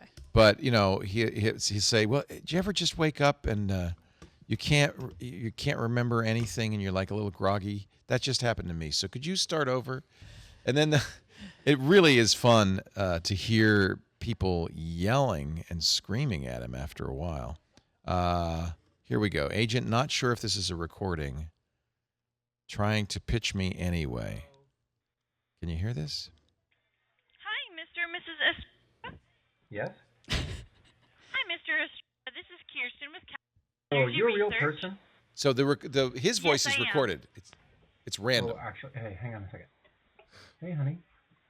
Yeah? That's perfect. Well, I'm on the phone. Well, we haven't really gotten that far. I'm not sure yet. Sorry. Who? Never mind. Can I talk to you later, honey? Okay, thanhanks. Bye. Sorry. Okay, I'm back. Oh, this is awesome. Who's this? Not Sorry, a problem. Can you start over? Who's this? Why are you calling? Yeah, this is Kirsten Poor, I feel sorry for Kirsten. She's 21. She couldn't get a job out of college. This is the best she could do. Hey, telemarketing So this is pretty much promises what I, a lot of what I would money. do. Yeah. Except that it's This recorded. does it for in you. your area in regards to solar. Question is it as effective as a recording? That's, Solar. It just drives people crazy. I know, it's awesome. To help advertise. So she's But got if her everybody whole did this, pitch. if we all I feel decided, so bad for her. if we all decide to do this though, it would like literally shut the whole industry down because their whole thing is based on you hanging up immediately. Like Right. if you're not the kind of person His software waits for a pause. right. Hi. How much do you pay on your electricity bill? Hello. Yes. It's How much do you pay satisfying. on your electricity bill every month? Oh boy. Yeah. Ballpark it at all? Anything? It totally work. Eventually, he says, "Oh, a bee landed on my arm." And I mean, it's mean, but it's satisfying because we all suffer from that. Yeah, see, I do feel bad for that person though. They're just trying to pay some bills. Yeah, I did it's just the- telemarketing when I was Did living you? in Yeah, Montreal it's just for the worst job for you a few get. months because Yeah. apparently, at least when I lived in Montreal, it was like 1996, and I was only there for like half a year. But apparently, Montreal was a hotbed of telemarketing positions, and they always promise good money. How horrible was it? I ended up working in 3 different places before I was like, all right, this is not for me. It was pretty bad. I mean, Yeah. one of them was really bad. One of them was A lot of really hang-ups, or yeah, but that kind of came with the territory. One of them was one of those vacations, like, hey, stand by.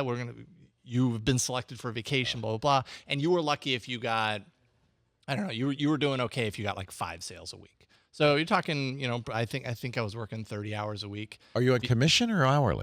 It's commission. Oh, But you're putting in your time, and if you get a sale, you get like $90. So there was always that potential that today could be a great day, and I could get 5 sales, and wow, that just adds up quick. But there were other ones that were a lot shadier, like selling white pages or business listings in business white pages to companies, and it was just a total sham. And it was just like, and they were everywhere. You could get these jobs so easily, and I mean, it's just As when an you hear- operator, though, like I'm trying to listen to this and put myself on the Yeah. other side from when I was doing that. And I guess I'd be a little upset, but I wouldn't be offended personally because I'd know what it is that I do for a living. yeah. No, the They question are is, it wasting happened your to you over time and and over time. and Oh, over well, then again. I would quit that place and I would go to a different telemarketing position, I suppose, if I was really dead set to be a telemarketer. Wow. Well, we're glad you didn't become a telemarketer. I am too. It was not very fun. Yeah. I have friends, getting out of high school, and that's what you do, and it's the best job you can get. And I feel bad for them, but so I'm usually very nice. I say, Yeah. put me on your do not call list, and thanks, have a nice day, because I know that I feel bad for them, but it does get to you after a while. For sure. Yeah, we're gonna take a break. Jason Howell is here, former telemarketer. Jason Howell. You know too much now. Preston, you have to change his lower third.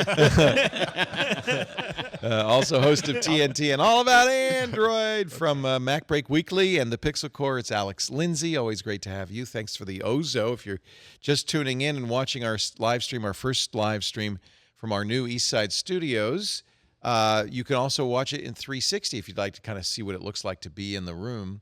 Alex has brought an Ozo camera and is streaming it to our YouTube feed, youtube.com/twit, but also to his page, and it's a little bit higher quality there at the Pixel Core, pixelcore.com.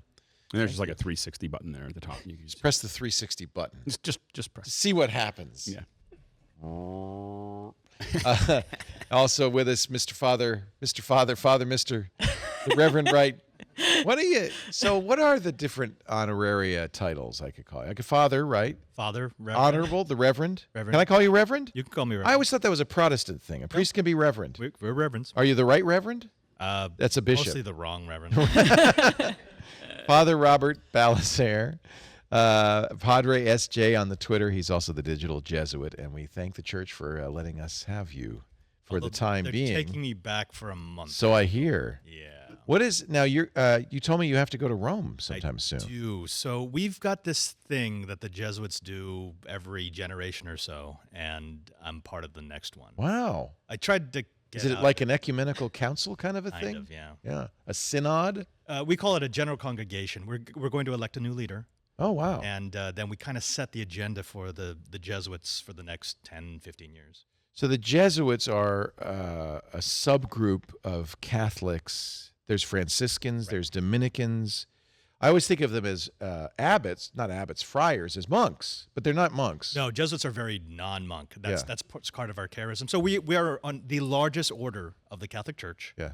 And we're known for schools. So Georgetown, Boston College, those are all ours. For a lot of great schools. And, of course, the Pope is a Jesuit. Yes, he is. And I should mention that one of my heroes was a Jesuit priest and a teacher at LaSalle, I think. John McLaughlin of the McLaughlin Group passed this week. He did 34 years of shows and it didn't miss a show till the last one where he fell ill.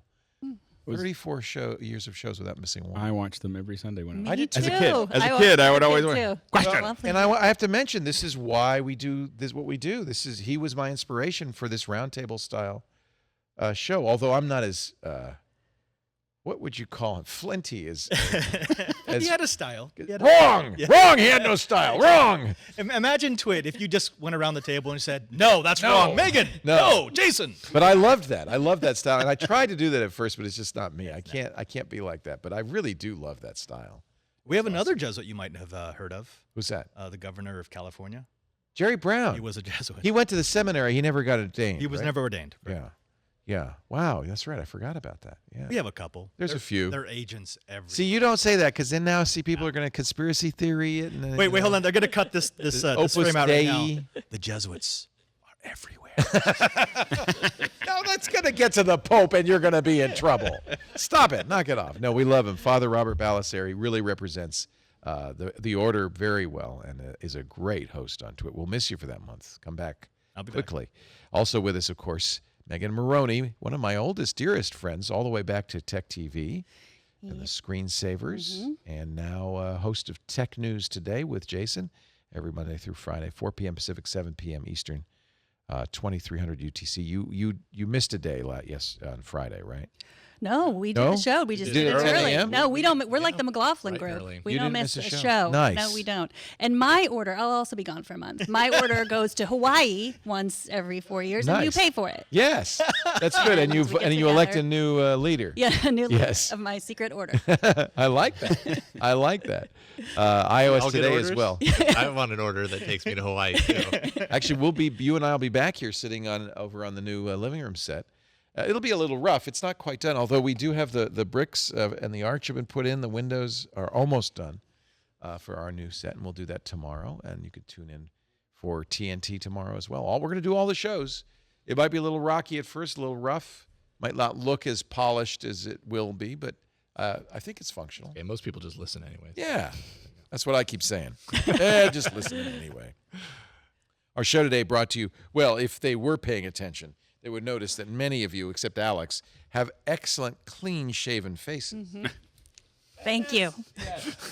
Well done, Megan. Well done. That's thanks to Harry's. Actually, I don't know. Do you use Harry's? Lisa loves her Harry's. She really likes it. Harry's is they sell to men the great shave every man deserves, but there's no reason why a woman couldn't use it as well.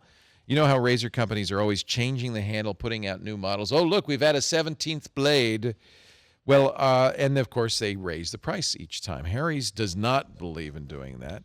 They completely improve their razors all the time. The price is never changed, about half the price of what you'd pay for that expensive Gillette blade at a drugstore, just $2 a blade. And now they've really improved these. The handles are new, the soft texture, but I think we should also talk about the new features in the blade itself. They'd have a softer flex hinge for a more comfortable glide. And this was something I really wondered about. You know, the very expensive drugstore blades have that extra blade at the top, the sixth blade there, for getting it, under the nose or the hard to reach places. Anyway, Harry's has it now, if that's something you care about. That sixth blade. They have a lubricating strip, of course, and they have the textured handle for more control when it's wet. This is the new Harry's handle. And if you are new to Harry's, you can get this for a reduced price. Harry's was founded by two friends who wanted to offer great shaves at a fair price. And they did the smartest thing I can imagine. They actually bought the factory that makes the blades in Germany, one of two big blade factories. They bought it. And that way they're selling, it's really factory direct to you. They're selling you the blades they make and designed for performance and quality, and they sell them for half the price. Quality always 100% guaranteed, and if you don't, you love your shave, Harry's will fully refund you. The way you start, though, is with a kit. You need the weighted razor handle of your choice, and these Harry's kits are really a great deal. You get the razor, 3 blades, you get the travel cover, and you get a full-size bottle of the shaving foam. This is the shave gel, the foaming shave gel. They also have a cream. I kind of like the cream. That's what I use. But you get to pick, and you pay no more than $15 for this. This is the Truman set. If you want a metal handle, they have the new grippy metal handles. They're beautiful. The new Winston set, that's $10 more. But in both cases, we've got a special limited time offer for you. If you go to harrys.com/twit, you'll get $5 off your first purchase. So that means $10 for that to get started with the Harry's kit. And then you get your subscription, and you'll get the foaming shave gel and the blades delivered right to you at a very, very, very fair cost. Every month or every 2 months, depending on what you need. Harry's, HARRYS.com/twit. Go there right now. Get $5 off your first purchase. We love them. We use them. That's the best testimony of all. And we invite you to try them yourself. And we thank them so much for their support of This Week in Tech, our first show from the new East Side. It's going to take a while to get used to saying the Eastside Studio. I made that name up. Mostly because I wanted to play Moving On Up to the East Side. And then I realized the next line was to what, a deluxe apartment in the sky? And I thought, that's not really what I think of this as, a deluxe apartment in the sky. Could we just call it Tess, like the Eastside Studio? Tess. Tess. Tess. Oh, I like that. Tess. That's better. I like that. It's personified. I don't like saying I'm going to be in test for the next 8 hours. Oh, jeez. That's going to get me into. Oh no, never mind. You could say Eastside Studios. Yeah, you could say Eastside Studios. Earmuffs, everyone. Earmuffs. My son is a student at CU Boulder. He's going to get to try this new wireless broadband network that Google is launching. Wireless. So Google made a lot of noise with their gigabit broadband that they're offering in very limited cities, and never did quite make it to Petaluma. Remember the competition? We worked on it. We tried to get it to put it in here. Thanks to SonicNet, I'm okay. Because what do we have here? 20 gigabits? 10, 20 gigabits? We have fiber in here. 10, is it 10 or 20? 10 gigabits symmetric. Frankly, past 4 or 5 gigabits, you don't really notice the difference. But it's really nice to have that kind of speed. Thank you, SonicNet, for that. But Google is going to start rolling out wireless, and I think this is kind of key to getting to the next level. Google's realized, as Verizon did, it's very expensive to put fiber in there. $500 a foot, something like that. Well, I think a lot of the problems with the rollout for a lot of the locations is that they had to have cities that had the right ownership of right-of-ways, right? Ownership, so very hard to do. Like, so there was incredible amounts of red tape, and and obviously the wireless is still challenging because then now you're negotiating is where do you put the transmitters, right? So but a lot easier. But a lot easier than digging. Yeah, absolutely. They started in Kansas City. They went to Provo. They're in Austin. But according to a recent Wall Street Journal, it was just a story. It was just it was really expensive, and the company now wants to find a better way, either lease existing networks or go wireless. So they're doing a trial in 24 U.S. cities. Boulder will be the first. So I think that's exciting. That's really really good news. They've been playing with this tech for a while. So. Is it now? So I wanted to ask: is this 5G? We talked about 5G last week, and I got very excited about it. So if it's like the technology that they tested in San Francisco last year, it actually uses 3 different sets of radios. So you have a lower frequency radio to do the long haul. That's going to transfer massive amounts of data, connect the towers with each other. Then there's a micro mesh at 433 megahertz that connects blocks, and then you get down to more ISM 2.4. So it's not Wi-Fi, but it's Wi-Fi-like. It's Wi-Fi. Like the last link is Wi-Fi. Okay.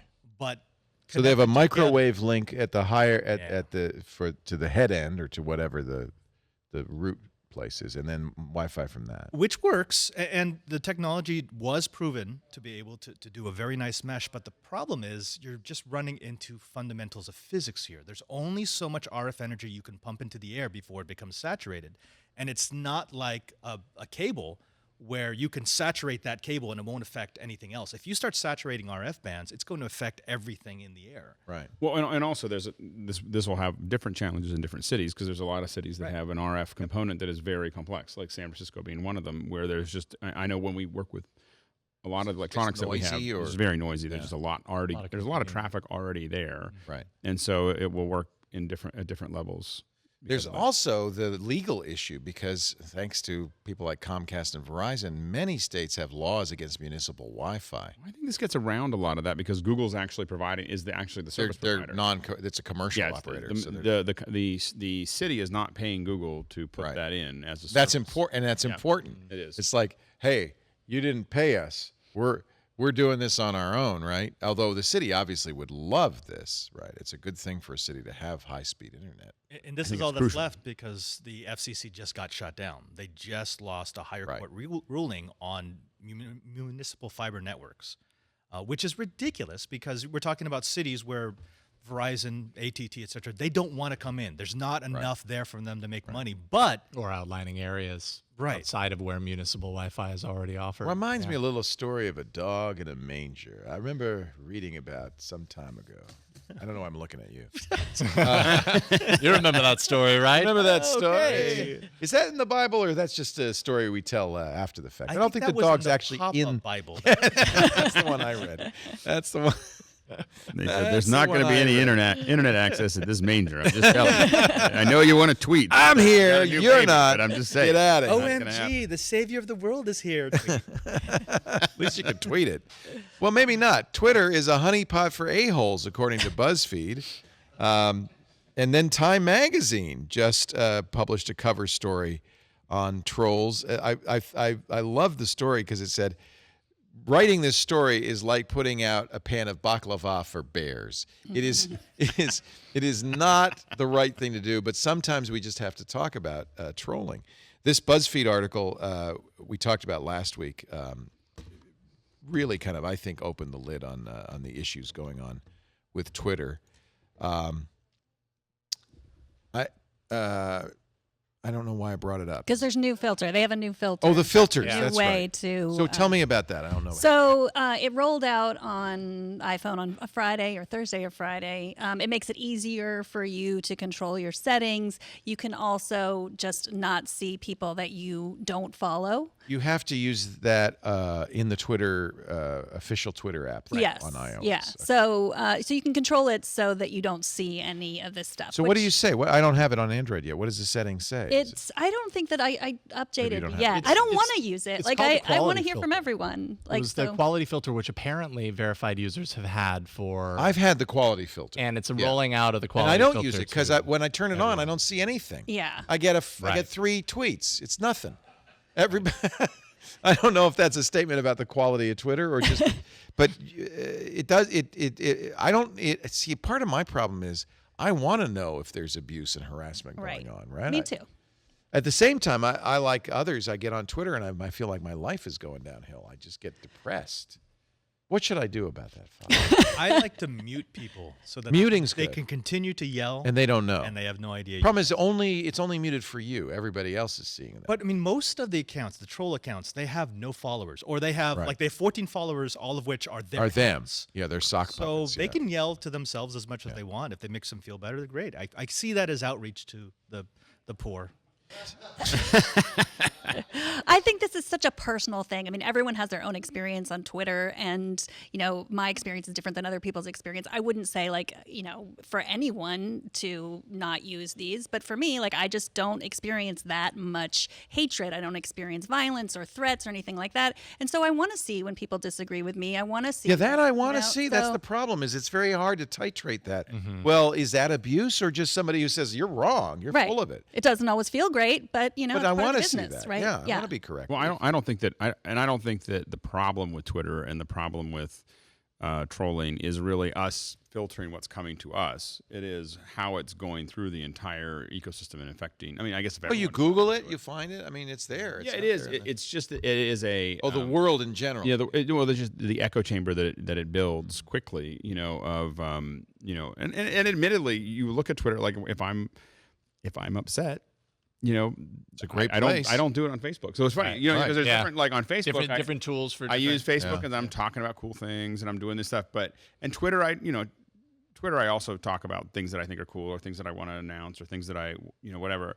But definitely the place that as my daughter would say, I think I said this on another show, but as my daughter would say, fear leads to anger, anger leads to hate, hate leads to Twitter. And your 7-year-old said that? No, my 21-year-old said that. Yeah, right. Yeah, that's so true though, right? Twitter's the like if you're mad, but if you have enough, like if you build up enough followers, you do get to a point where you're like, really, you're not going to give me a seat on that plane. I had a seat on that plane and you just took it away, and then you're like, you tweet, "Dear United," and then next thing you know, I hate doing you that. got a seat on. I've done it like twice. I've been so tempted to do that. I've done it twice, and it was like I had a $60,000 camera, and that they were not going to let me carry on. Yeah. I knew I had spent. Did you get some satisfaction by tweeting it? Oh yeah. Was it this one? Because I wouldn't let you carry that. No. It looks like It really does look like something dangerous. like a bomb. You should see it. You should see it in the X-ray. Oh, jeez. Yeah, those little lenses, they all like little springs going back into a center Lord. thing. It's like a dirty bomb. Excuse me, sir. Is that an atomic bomb or a hydrogen bomb? Because we do carry those on, and every time you go through TSA, they're like, "Excuse me, sir, I need to open that," because they just want to see it. Yeah. They have this whole thing like, I've never what could seen that one of be? those, and They've never seen anything like it. It's but it doesn't. It doesn't look bad, other than it looks very complex with a whole bunch of things pointed at a center unit, which I feel like I need a lightsaber to train with. Oh yeah, it's like that orb. Oh my goodness! It is. Put your helmet on. Let's see how you do. Put your blast helmet on. Okay, wait. Devil's advocate, because there's going to be people who listen to any discussion about trolls, Twitter, wherever it might be, and they're going to say, why not just ignore? Why not just block them? Why not grow thicker skin? So how do you answer that? Well, here's the problem. We do a lot of events that have a lot of viewers on things like YouTube and so on and so forth. And what happens is all those trolls basically make the entire comment system useless. Like it's just completely so. That's true, So isn't it? and that's why publications like NPR just turned off their comments, getting rid of all their comments because it's toxic. Yeah, and so that and that's why, for instance, we spend a lot of time building tools that let us basically. And we actually learned how to, the Hazu stuff that we did, the question and answer system. You created a place where trolls could come just to learn how to block them. Yeah. Well, and TWiT turned out to be a great lab. I'm a pioneer in trolling. In fact, we turned off our comments 10 years ago. But we learned there's better ways to do it. I mean, the big thing is that what, and I think YouTube started going down that way, and then everyone got upset. It's as soon as you know who people are, like when we started the Pixel Core, 10 or 15 years ago, one of the first things we did is everyone has their own photo, everyone has their own name.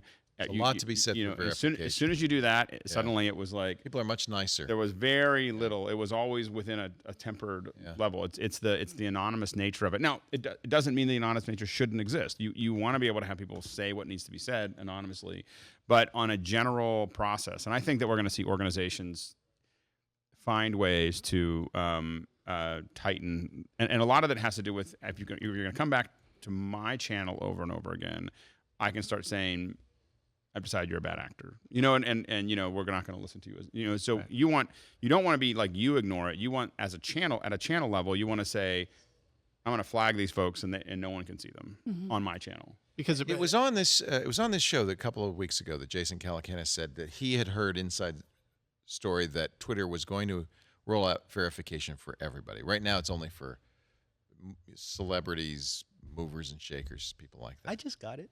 Did you? I just congratulations. I'm verified. I think if they rolled it I did not. No, Jason and I are still part of the we're one of 187,000. There aren't very many. Apparently. And I think if they rolled that out and let everybody verify, not any criterion about who gets to verify, but just make it then reasonably a filter would make sense. Then you turn on the filter and you say, I only want to see people who are willing to stand behind their comments with their own name.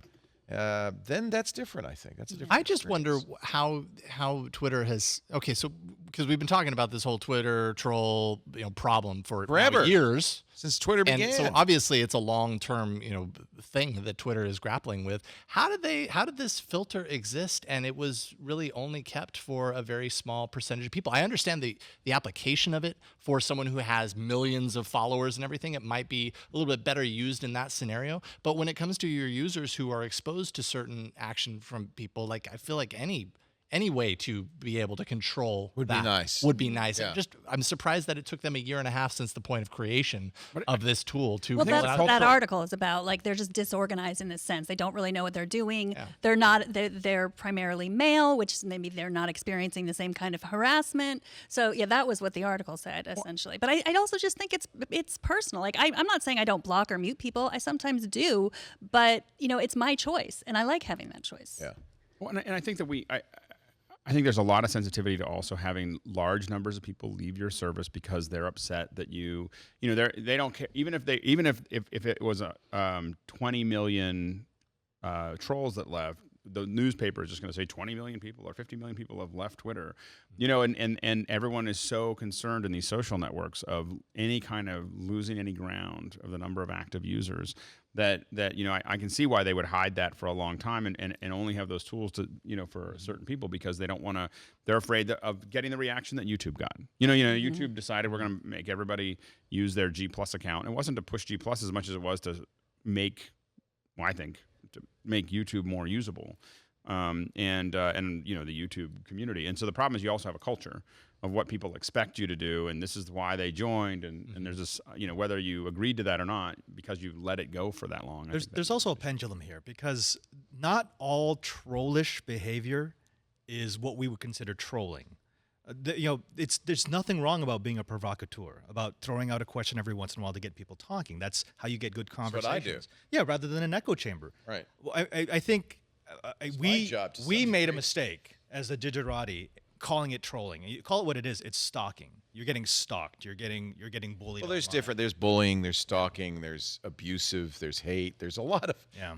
There's as many different kinds of trolling as there are trolls. And that pendulum's just going to keep going back and forth. We're going to get too tight, and then they're going to, we got to loosen it up because we've been too restrictive, and it will get too loose and go back and forth and back and forth. That's not Twitter. That's not Facebook. That's conversations throughout the history of mankind. There is a criticism, though, here of Twitter, and you kind of alluded to it in a way. They've had this for a year and a half for celebrities. Mm-hmm. And Twitter's not any different than Facebook or, frankly, any other business where celebrities get treated very differently. Yeah, and you see that not only with the verified profiles and the tools, the special privileges of being verified. You also see it with their video platform. They're very They have stars. Twitter has stars in their eyes. They want to be really special when it comes to celebrity and entertainment and sports and all this kind of stuff. That's very validating to Twitter as a company. Well, Twitter and Facebook have apps for celebrities to use that are better. They don't have ads. They're better than the other apps. Well, and I think that also, I think Twitter in many ways lost its soul when it decided it was going to suddenly promote, like years ago, when the highest suggested user list. When they started doing the suggested user and they started pushing all these stars, I think that they really lost this groundswell. If you look at YouTube, for instance, YouTube has a whole set of celebrities that the mainstream doesn't even know exist. You're right. If YouTube had tried to pick winners, it would have failed miserably. Miserably, because then they're just more of the same. Yeah. But what YouTube did really well was that they basically just let these stars build up, and they helped build them up. And it's hard when we explain, like we talk to people about doing their events. We're doing these live events, and we always go, yeah, so bringing someone in from Hollywood is not particularly useful. Like, just so you know, like if you're doing a live stream, what you want are Twitter and YouTube stars, and really the YouTube stars. Like that's what's going to get you viewers. Look at VidCon. VidCon was loaded with people I've never heard of who had screaming fans. Yeah. I mean, Justine has to go around with her bodyguards. But the mainstream has seen, Justine Ezerick pop up every once in a while. Right. But I would say most people have no idea who Justine is. Right.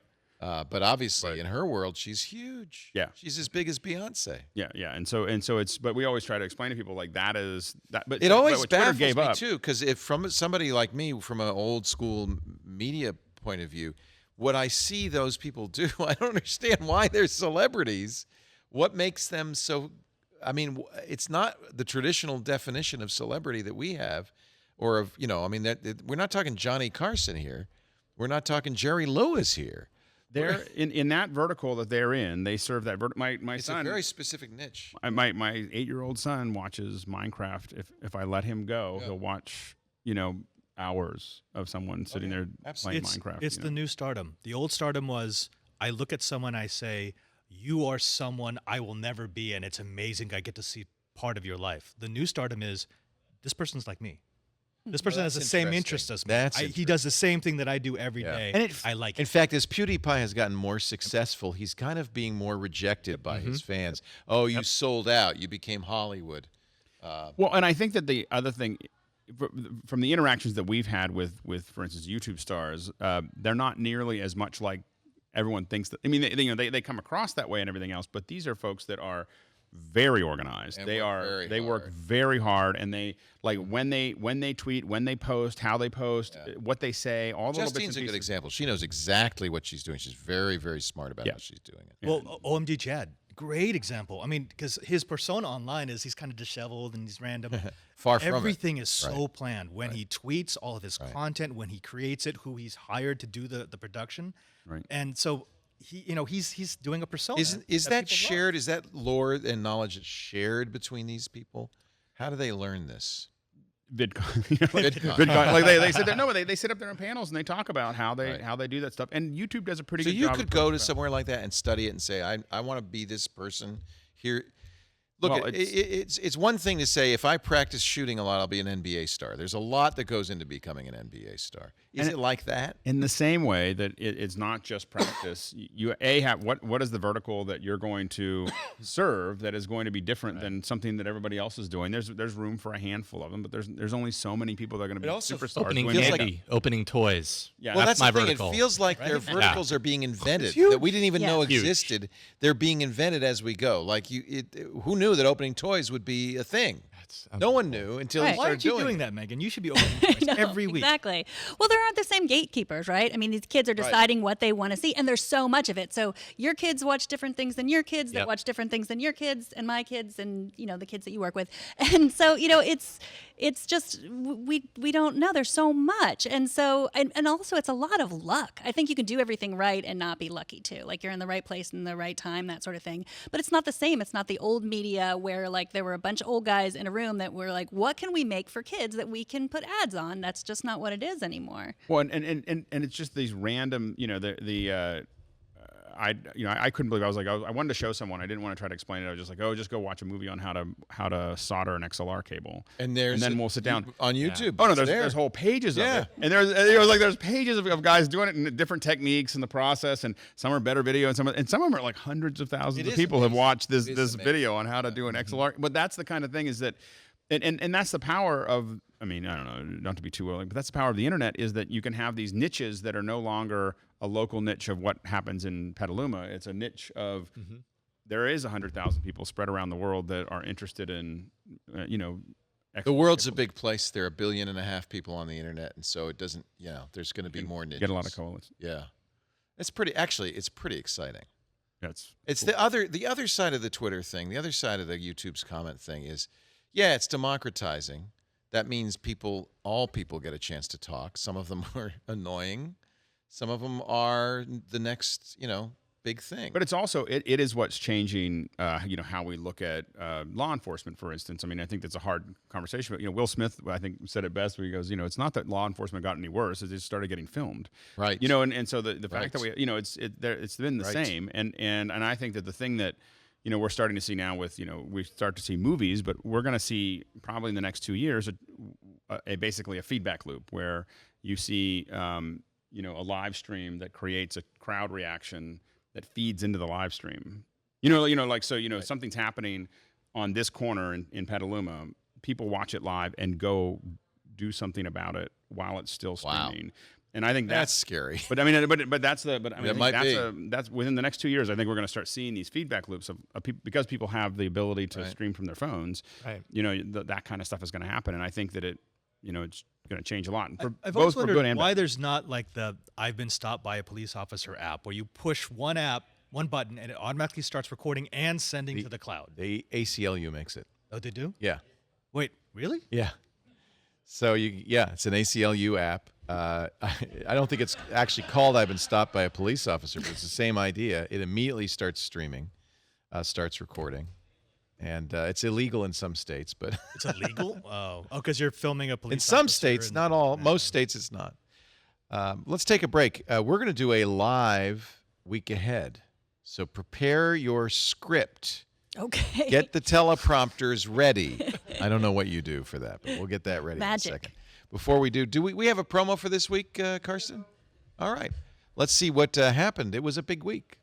Previously on TWiT. Oh my goodness, this is the last new screensavers from the beautiful Brick House Studios. In fact, as we record this, the movers have arrived. We're going to start taking stuff out of here. Today on Know How,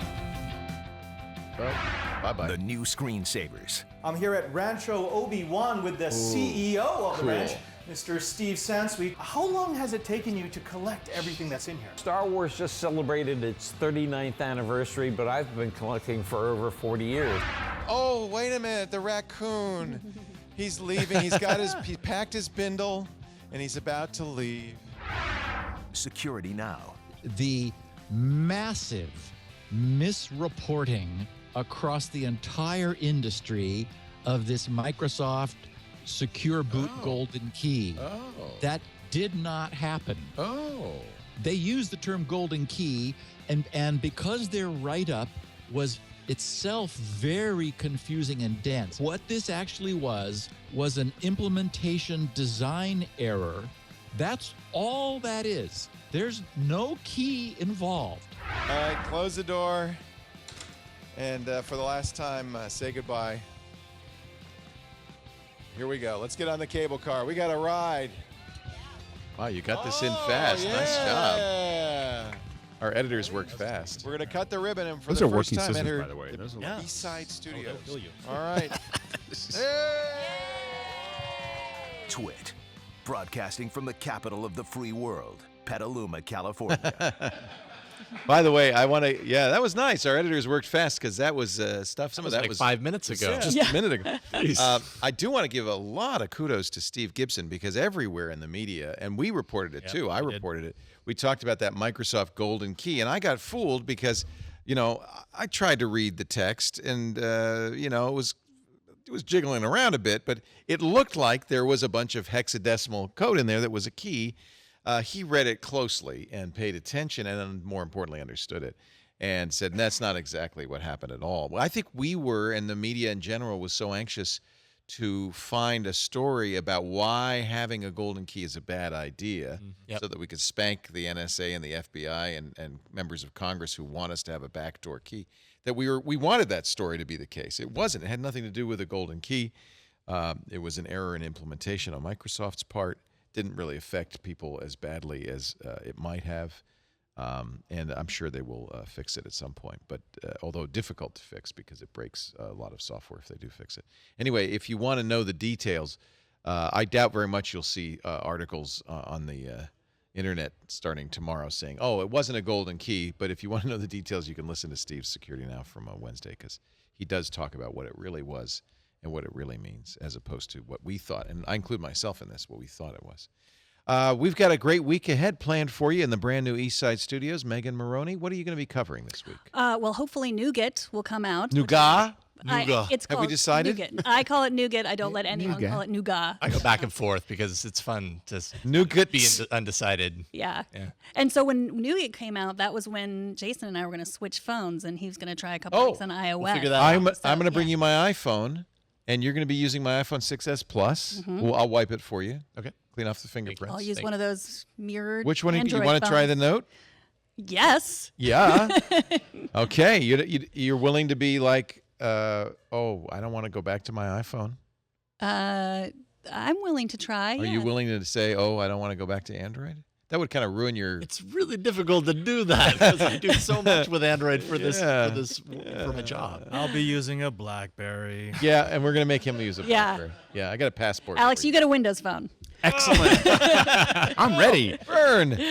Well, of course, Gawker is going to shut down this week. Some are mourning it. We had a great interview last week with Will Remus about that. Good reasons to mourn it. Good, there still needs to be gatekeepers for the tech elite, people who are willing to speak honestly about them, and I'm sure there will. Like a lot of those people are going to other places in Gawker.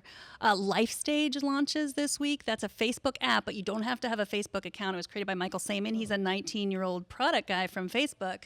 Has a great background. Definitely recommend looking into him if you're a young app developer. It's for only people 21 and younger. So you can use it if you're 22, but you can't see any of the other people's stuff. So it's try to get people, hooked into the Facebook atmosphere. So, but you don't have to have a Facebook account, which anyone, most 21-year-olds and under are not interested in Facebook. So check out that. Friday is Pluto is Not a Planet Day. 2006. How dare they have a day for that? That was when Pluto was still bitter. demoted, of course, from planet to dwarf planet. And also this week in 1991, August 23rd, Tim Berners-Lee opened the World Wide Web to new users. So it was publicly available in August 6th, but new users were allowed to come in 1991, August 23rd. And there are some security conferences this week. Cybersecurity for Critical Infrastructure in Exchange in San Diego, Energy Sec 2016 in Anaheim, and the Cybersecurity Summit in Chicago. So wow, you got a lot of stuff. Yeah. August is like Security Month, Security Mayhem Month. We had a huge DEF CON reveal last week, and now new stuff will be coming. Thank you, Megan Morrone. That's TNT, Monday through Friday. Back to its time of 4 p.m. Pacific, 7 p.m. Eastern, 2300 UTC from the brand new Eastside Studios tomorrow. Right. Tomorrow. That's right. Right. I do want to talk about that Gawker story. I also want to talk about the NSA's equation group and what that leak meant. But first, let's talk about this. I'm so excited. I just got the new automatic. Did you know they have a new one? I know. It's exciting. So we've talked about automatic before. This goes on the OBD2 port of your car. Every car since '96 has one. You may not even know it. It's right below your steering wheel. It looks like the kind of thing, that's the dealership. They're going to plug in a machine to that. But you can plug the automatic into it and get the kind of information that previously has only been available to a dealer. The automatic will give you things like, this is what that check engine light means. It pairs to your phone via Bluetooth. You can get all sorts of information about how much gas you're using, what your fuel efficiency is. If you're a good driver, I get a score as I drive with my automatic. And this is cool. The new one, the Automatic Pro, and by the way, it's not just a few bucks more, which is really great. It is a little heavier because inside of here, I feel it, there's a 3G radio in here and no monthly fees or subscription for 5 years.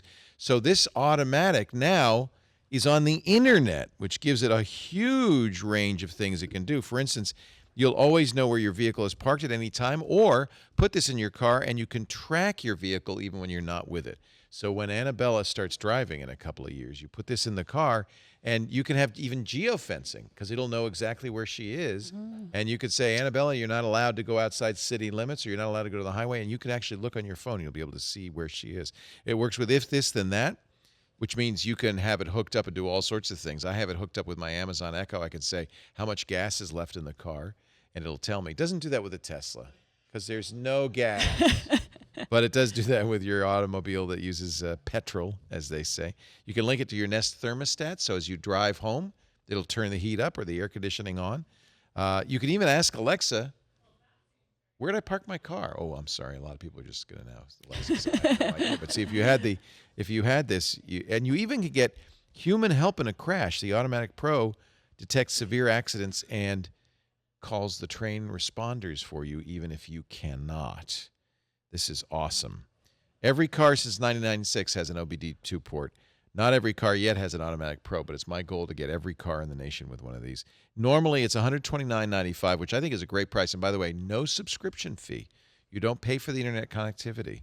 But use our exclusive offer, TWiT, you'll get $20 off.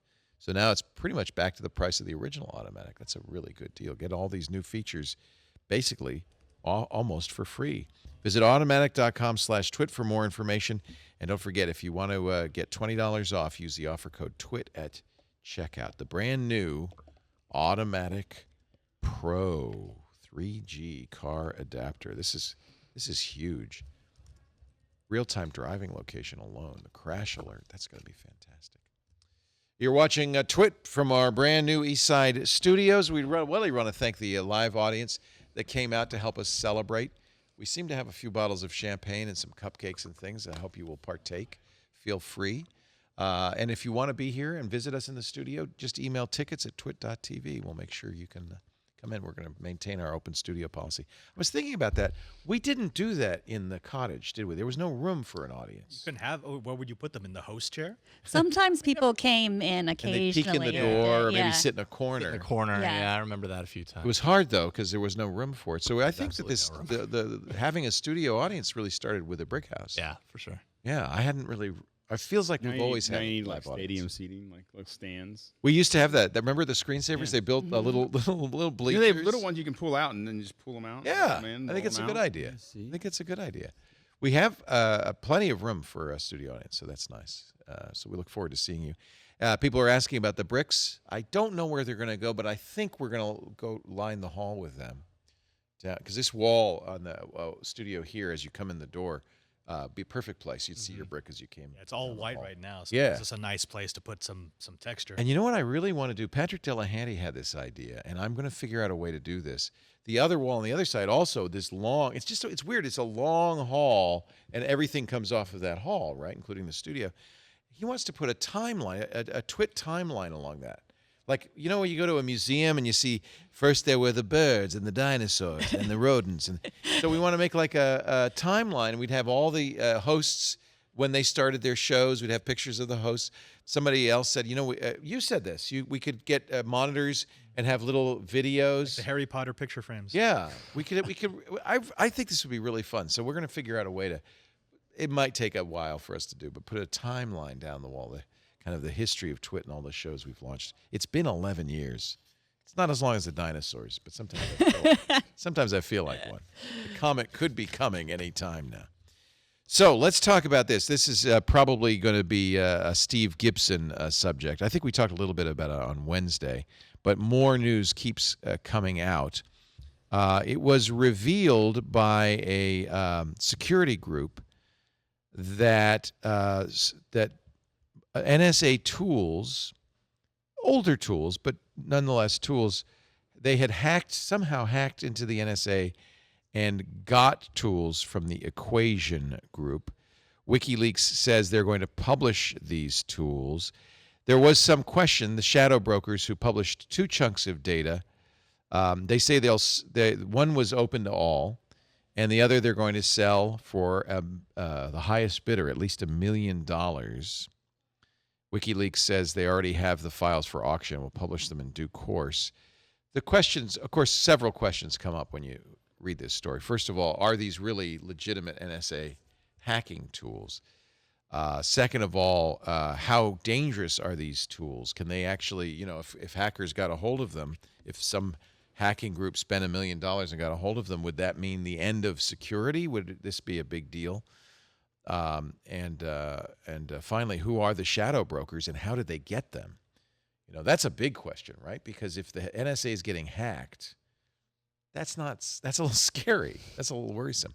Well, we know the answer to the first question now. I think we do, because the stuff they've released so far jibes well with previously unreleased documents from the Edward Snowden haul. The Intercept released these documents, and at least initial comparisons show there is some debate over this, that these are in fact legitimate. These are the NSA tools that Snowden had information about, that they match.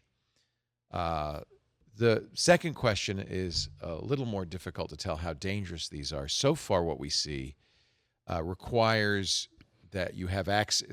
It's a flaw in an older form of Cisco router, the PIX routers, PIX operating system, that has been patched. PIX has been obsoleted for about 7 years, I think. So they're older routers. Most of them have been patched. If not, then you should probably get a new Cisco router. And to fully use these exploits, things like breaking into VPN, in general, it sounds like you need to have access already to the internal network. These are right? infrastructure tools. Yeah. So once you're already in, you can use these then to get more information. I mean, it sounds really bad that, there's a hacking package out there, but those exist. We do. Those are legitimate, like right. Raphael Mudge and his penetration testing tools. Those are some of the most advanced tools on the planet. And yes, you could use them for bad things, but I think what the NSA tools gives us is they give us a peek into where the NSA may have their hooks into the internet's infrastructure, because some of these tools access things that regular people don't see. They won't have access to. Well, not only that 7 years is not a long time for a router. Right. You know what I mean? Right. So there are a lot of PIX routers still in use, and Lots. probably a lot of them that haven't been. I mean, how many people upgrade the firmware in their router? Right. I mean, you know. So I think that's the real challenge there, and and it wouldn't be hard to get physical access. So you can get a job as a maintenance guy. I mean, but this all it's going to become more and more important for every company to be constantly paying attention to. All of their hardware. You can't just have it like I'm just going to go down to Best Buy and buy, some routers or whatever, and just expect it to be anywhere near secure. And also, the downside of a story like this is, yes, it's nice to bring people's attention to security. They start thinking, oh, I need some super hackery tool in order to get access to blah, blah, blah, blah, blah, which is completely not true. I mean, just a couple of weeks ago, TWiT was at Black Hat, and we spoke with a security researcher who showed how trivial it was to break into 5 of the top 10 most popular home routers and small office routers that are out there. And these are firmwares that will never be patched. Right. No one ever patches their home router because security researchers have realized you don't need to own the big Cisco switch that's in the core of an enterprise. If I can own the home router that an executive uses to connect to the office, I have all the same access, and it took a whole lot less work. So while it's good that people are thinking about security, they're thinking in the wrong direction. It should be, okay, I need to make my place as secure as possible. Well, and the problem is that executive is probably also writing their password down on a sticky and putting it on their monitor. I mean, that's not that I've ever seen that before. Assuming, and it is still under discussion how real these are. I've seen stuff going back and forth both ways. Is the greater? I mean, and we know they're old. They're not going to be super dangerous, maybe a little dangerous. But the real question to me is what kind of security does the NSA have? It looks like the evidence is that all these files were stolen before 2013. So whoever got in had access then. But the NSA of all, this stuff should not be leaked out. That's the real question. But they're field tools. So, I mean, it could have been as simple as some USB key idiot somewhere? Left a computer or a USB key and someone got it. You don't need to be on the NSA network in order to access these tools. So I'm pretty sure it's not like someone did a social engineering hack where they got into Langley and they figured out exactly where these super keys are held in a vault. It was probably just some low-level employee forgot his laptop. What about the theory that it's a mole, that it's someone inside? Do you believe that? Well, if that's true, I mean, the NSA is actually very good at finding that. So there's some question that Dmitry Alperovich of CrowdStrike, knowing that the most recent file in this dump is from June 2013, surmised that the leakers were sitting on the information for years, waiting for the most opportune time to release it. Why would it be now? Yeah, what is this? Why is this sitting on it time? Well, it could be an opportunity because it's really much less useful. Like it could have been. Well, and I believe Snowden has said, at least on his Twitter account, that it's possible that the release now is a shot across the bow because some speculation has this, pegged at like the Russians. I think it's the Russians getting access with the DNC hack and all that kind of stuff is kind of a shot across the bow to say, hey, check out what we've got. You want to bring it? We can bring it. So it could move into that. Interesting. No surprise that the NSA has the Equation Group. These are the same kind of governmental operators that created Stuxnet. And while I think there's a larger debate that I would love to see us have as a nation about how we want to participate in cyber warfare. We're very vulnerable. I mean, we're probably among the most vulnerable, if not the most vulnerable nations in the world, because we're highly technological. Our infrastructure is very highly technological, but it's older and it's not well secured. We know the grid, for instance, is really poorly secured. The people who operate our electric power companies they're all over the place. Some of them are private, some of them are run by cities, some of them are run by states, some of them are like quasi public utilities. They all have different means of securing their data, some not very secure. Some of them are running Windows XP machines. I mean, it's a checkerboard, and it's, according to the people I've talked to, very vulnerable. the NSA and others are trying to do the best they can to teach them better security strategies and to help them secure it. But this is a really a crazy quilt of companies, and we also know that if one power goes out in one area, it tends to cascade, and I think would not be so hard to create, for instance, a devastating infrastructure attack on the United States. So should we be in this cyber warfare game where we are the most vulnerable? We need hackers, I guess, but isn't this opening up the door to hacks against us? Their hackers are as good as ours, I would say. Well, I mean, right? it's a different. Most of the infrastructure that we have that's vulnerable in the United States is because of old generation SCADA devices. That's right. Supervisory control and data acquisition. And guess what Stuxnet attacked? Yeah, but those were never designed to be on a network. They weren't designed to be on the internet. And so you've got these people who are putting things like gas pumps onto the internet so that the home office can check to see how much gas it's pumped. Well, that's great, except the password is 1234, and you can't change it. It's hard coded. Right. And that's one example. You've got water plants where the valve controls are old SCADA devices from the 80s. We had an entire village at DEF CON where they took SCADA devices and they were able to reprogram to play Tetris. I mean, that's how open they are. So in that sense, we shouldn't be inviting. We're not holding a red flag out and saying people come attack us, but we do need to build up some homebrew capability to at least figure out where we're vulnerable. Yeah. Well, defensive ability, in other words, as well as offensive. Well, there's no real defense for that. Great. Yeah, I think that it's, in general, I mean, this is a general question about how the United States projects its power, whether it's cyber warfare or real warfare or anything else. It is always going to be not always positive. And so it's not, there's always going to be blowback from whatever we do in these areas. And I think that... that shouldn't stop you from... trying? Well, it shouldn't stop us from interacting with it, but I mean, I think the Stuxnet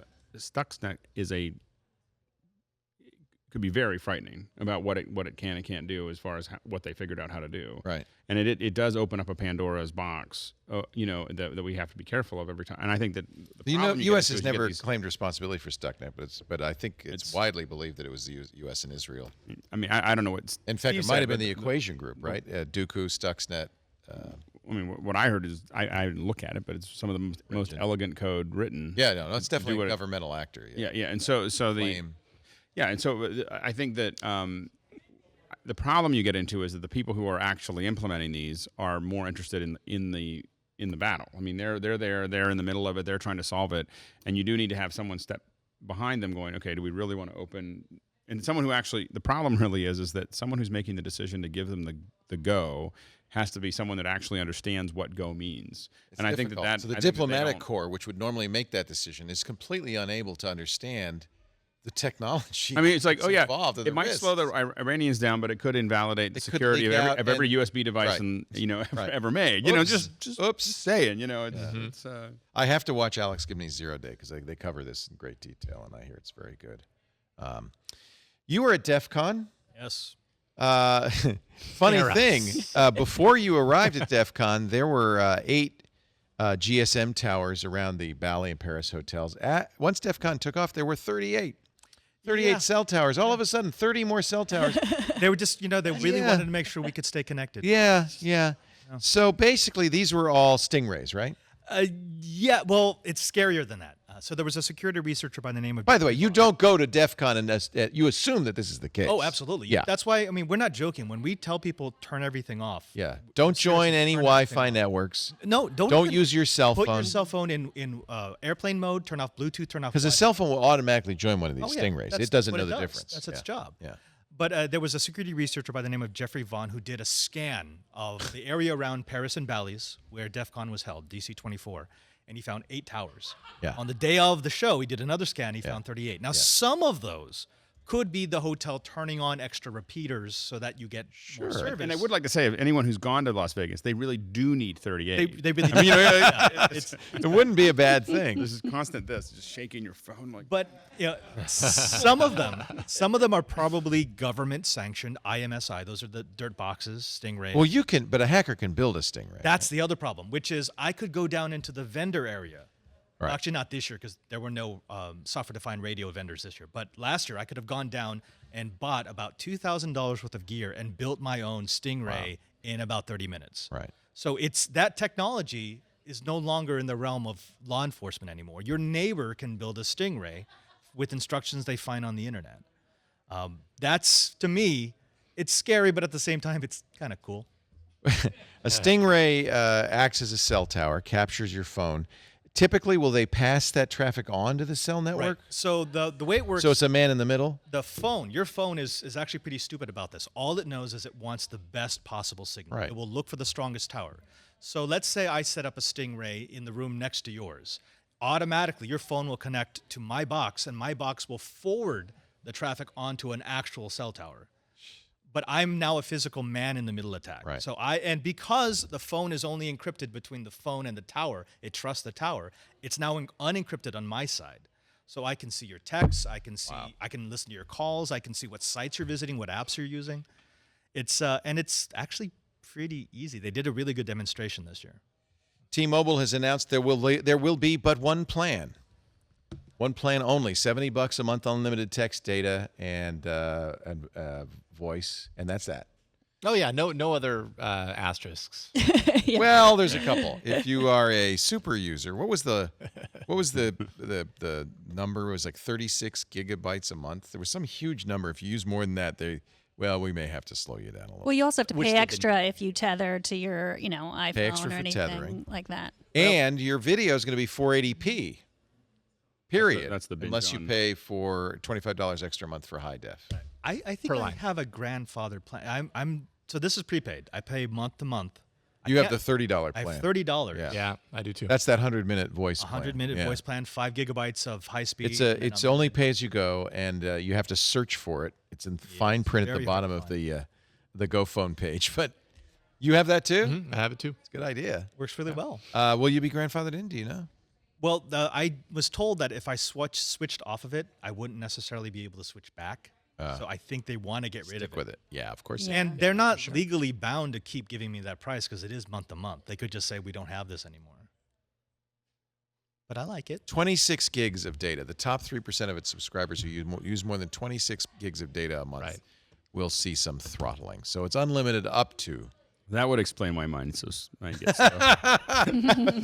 26 gigs. What are you doing? I have to admit, it's a gig a day. I don't know if it was accurate or not. There was one point where I looked at my phone and I looked at the phone and I was like, it said you've used since your last whatever. It was like 90 gigs of and I was like, I don't even know how that's even possible. Like I didn't, and I was probably updating my phone and a bunch of other stuff. Mine's YouTube. This is not my YouTube. But you can't use a gig a day on YouTube, could you? Remember, you'd also have to be outside a Wi-Fi range. I spend 2 to 2.5 hours in the car driving to and from the studio every day. Watching YouTube? Yeah. Well, no, listening. Listening to music. Background play, right? Yeah. So my current on my phone, my current period is 17 days, and my current period cellular usage is 64.8 gigs. Wow. So I guess I'm in. You win. Who's your carrier? AT&T. I'm in the old. I have an AT&T and a. You have the grandfathered unlimited. Uh-huh. You're the reason AT&T is going out of business. Holy cow! How many Alexes is that? What happens is you get. I'm like I'll be downloading something and the Wi-Fi gets slow and I turn off Wi-Fi and turn on LTE and then it works fine. And I'm having trouble with like my messages aren't coming through or whatever. But you're right. It's often faster to use LTE than it is to use the landline. And you know what I think a lot of it is also is I take a lot of photos, and I think I'm. Are you uploading everything to 15 different services? No, I think that it doesn't upload them. Oh, but Facebook will upload them all LTE or Wi-Fi. Right. So I think that it's like I would figure out what it is that's using all that bandwidth. Yeah, he could do that, right? Android has that. I know iOS does, where you can see how much bandwidth each app is using. Oh, for sure. Yes. Yeah. Hey, let's take a break, and we can wrap up with Gawker. That sounds fun. Yeah. Yeah. Just like Gawker got wrapped up, we'll wrap up with Gawker. Our show today brought to you by Braintree. If you're a mobile app developer, you know that having payments in your app is key. But can I suggest that you don't want to write it yourself? I know you don't want to. Maybe you feel, I can do it, but don't. It's fraught with peril. A shopping cart that loses people money is going to be a big problem. Of course, you've got to have the confidence of your users, and 70% of mobile shopping carts get abandoned, and that's probably because users are looking at them going, I don't know if I trust this. You want to use Braintree. It makes it easy for you. It gives you every kind of payment, period. Bitcoin, Apple Pay, Android Pay, Venmo, credit cards, PayPal. And if something new comes along, they do the work to integrate it. You just check a box in your control panel and bada bing, bada boom. No late nights, no complicated recoding. It's all working. You don't have to stress at all. Braintree Payments. And may I tell you that you've used Braintree Payments? I could say that with absolute confidence. You have used it because you know who uses Braintree for their payment system? Uber and Lyft, Airbnb and hotels tonight. GitHub uses Braintree. It is the payment system. When everybody uses it, you know this is the right way to go. Check it out. It works in iOS and Android and JavaScript. It's got 7 languages. The SDKs come in .NET, Node.js, Java, Perl, PHP, Python, and Ruby. It's easy code. The integration's just a few lines. You can do it in a heartbeat. And your first $50,000 in payments are fee-free. If you're a mobile app developer or you want to have a shopping cart on your website and you want to do it right, go to Braintree. BraintreePayments.com/twit. BraintreePayments.com/twit. Do we want to say, do we want to do a eulogy for Gawker? We want to be sad about Gawker. Wait, where's the? Should we say there's champagne around here? Should we say? What do they say on Battlestar Galactica? So say we all. So say we all. Yeah. I thought it was going to. Screw you! Oh no. I thought it was going to be like. So say we all. So say we all. Ding, I am not dong, the witch conflicted is about dead. this at all. I probably Should I be conflicted? I want to be conflicted, but I'm really not. No, You should I'm not. be conflicted. I should. I mean, I don't know. I think that Gawker was mean and petty, and I think they went about. They weren't that smart with a lot of the stuff they did, and yet they uncovered a lot of big stories that a lot of journalists are afraid to cover, like things about Mark Zuckerberg, his house, things about Do crazy. we really need to know about Mark Zuckerberg's house? Well, like I'm not. When he bought all the houses around him Yeah. because It's a he great wanted story. privacy, Yeah. when he doesn't want the rest of the people to have privacy, like those kinds of things. I think there was It's room gossip. for that. Yes, it was gossip, but there's room for that. The people in power need to be checked. They just do, I think. But I think there are other places for that. I mean, we talked about this on Friday. I think satire is a really good place for that. Like that's what the Daily Show did. Perfect. Right. We need a tech Daily Show. Nobody We need- nobody says, "Oh, the Daily Show. I can't wait till they stop." They were great, right? They were Yes. beloved. Yeah, like a Stephen Colbert. That's what we Yeah. need. That's what we need because and that's Gawker sort was of what Silicon Valley, the mean-spirited, I HBO feel. show is a little bit. Like Right. that's what we have. Like who they're talking about, who they're making fun of. But they're not mean. They're not outing anyone. They're not doing those things, and they're protected. Like they're protected. Satire. Well, is and protected Gawker's speech. protected, frankly. Gawker's protected by free speech, but you're not protected against a lawful lawsuit by somebody whose free speech, whose privacy you violated. And if the courts decided against you, you lost in court. That's what happens. That's the checks and balances on this. I don't think it's anti-free speech. Admittedly, having Peter Thiel fund it doesn't. The optics aren't good. That's the thing. I mean, like if Thiel went but after the but New he York didn't do Times- anything illegal. He didn't. But I mean, if it was billionaire funds lawsuit to take out the Wall Street Journal, Then you have to trust the courts to do the right thing. In other words, I think Hulk Hogan and Peter Thiel used the legal system appropriately, I believe, and the fact that Gawker lost is sufficient. Now, you can, of course, use your money to harass somebody and tie him up in court, even though there's no merit to it, and that would be wrong. I don't think that's what happened here. I do think Gawker crossed the line many times, and so for that reason, I think they're appropriately being chastened. But Well, I agree with you, Megan. We do need people to speak truth to power. Absolutely. Just don't cross the line. Right. You don't need to out, editors at Condé Nast who aren't public figures. You don't need to do that. No. And I think they went too far. And I think that going too far puts you into a position where people are willing to spend a lot of money on Yes. somebody else's Mhm. court Good for you. case. Yes. I think that is. I think Peter Thiel had a legit beef against them, frankly. I think he did, and I think that like it. I think more. The average person just doesn't have the power. I mean, people are upset because the average person doesn't have the power to properly defend themselves in court. Mhm. The Well, that's true reality as is well. that Hulk Hogan, couldn't afford to go Right. to go, even with whatever his his mansion is or whatever. He could never afford to have those. There's kind a of lot of lawyers for people that. who would have loved to sue Gawker and probably could have won a lawsuit against Gawker for defamation, but didn't because Gawker had lawyers on retainer and they did not, and they weren't willing to undergo that. Right, and that deep pocket is what's required sometimes to push a lot of this stuff down the path. They also use shame. They use shame, so people are not going to sue because then, and it just becomes a bigger deal. Like that's what they use that, and I can't stand that. So, I think, but it's a scary world in journalism right now. I mean, Bezos owns the Washington Post.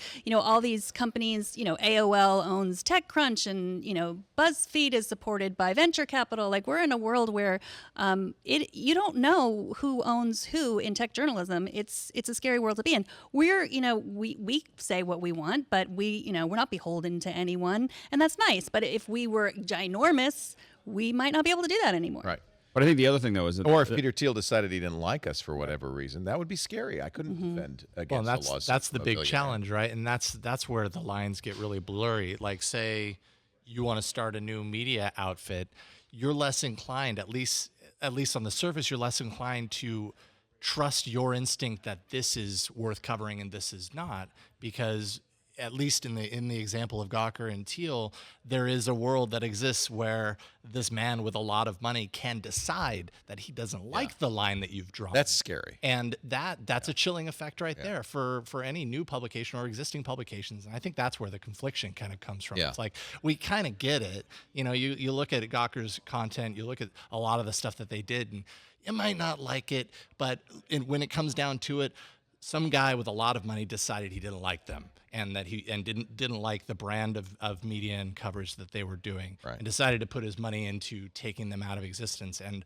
how is it too much to believe that couldn't also happen to this media company or that media company simply for reporting the things that they think are important? I have feelings on both sides of the equation. I don't know what the right answer is. I absolutely wanted Gawker to die. I did too. But it does sound like this is a huge chilling effect. Jason's right on of the whole. Well, what happens when they go after an outlet that you like?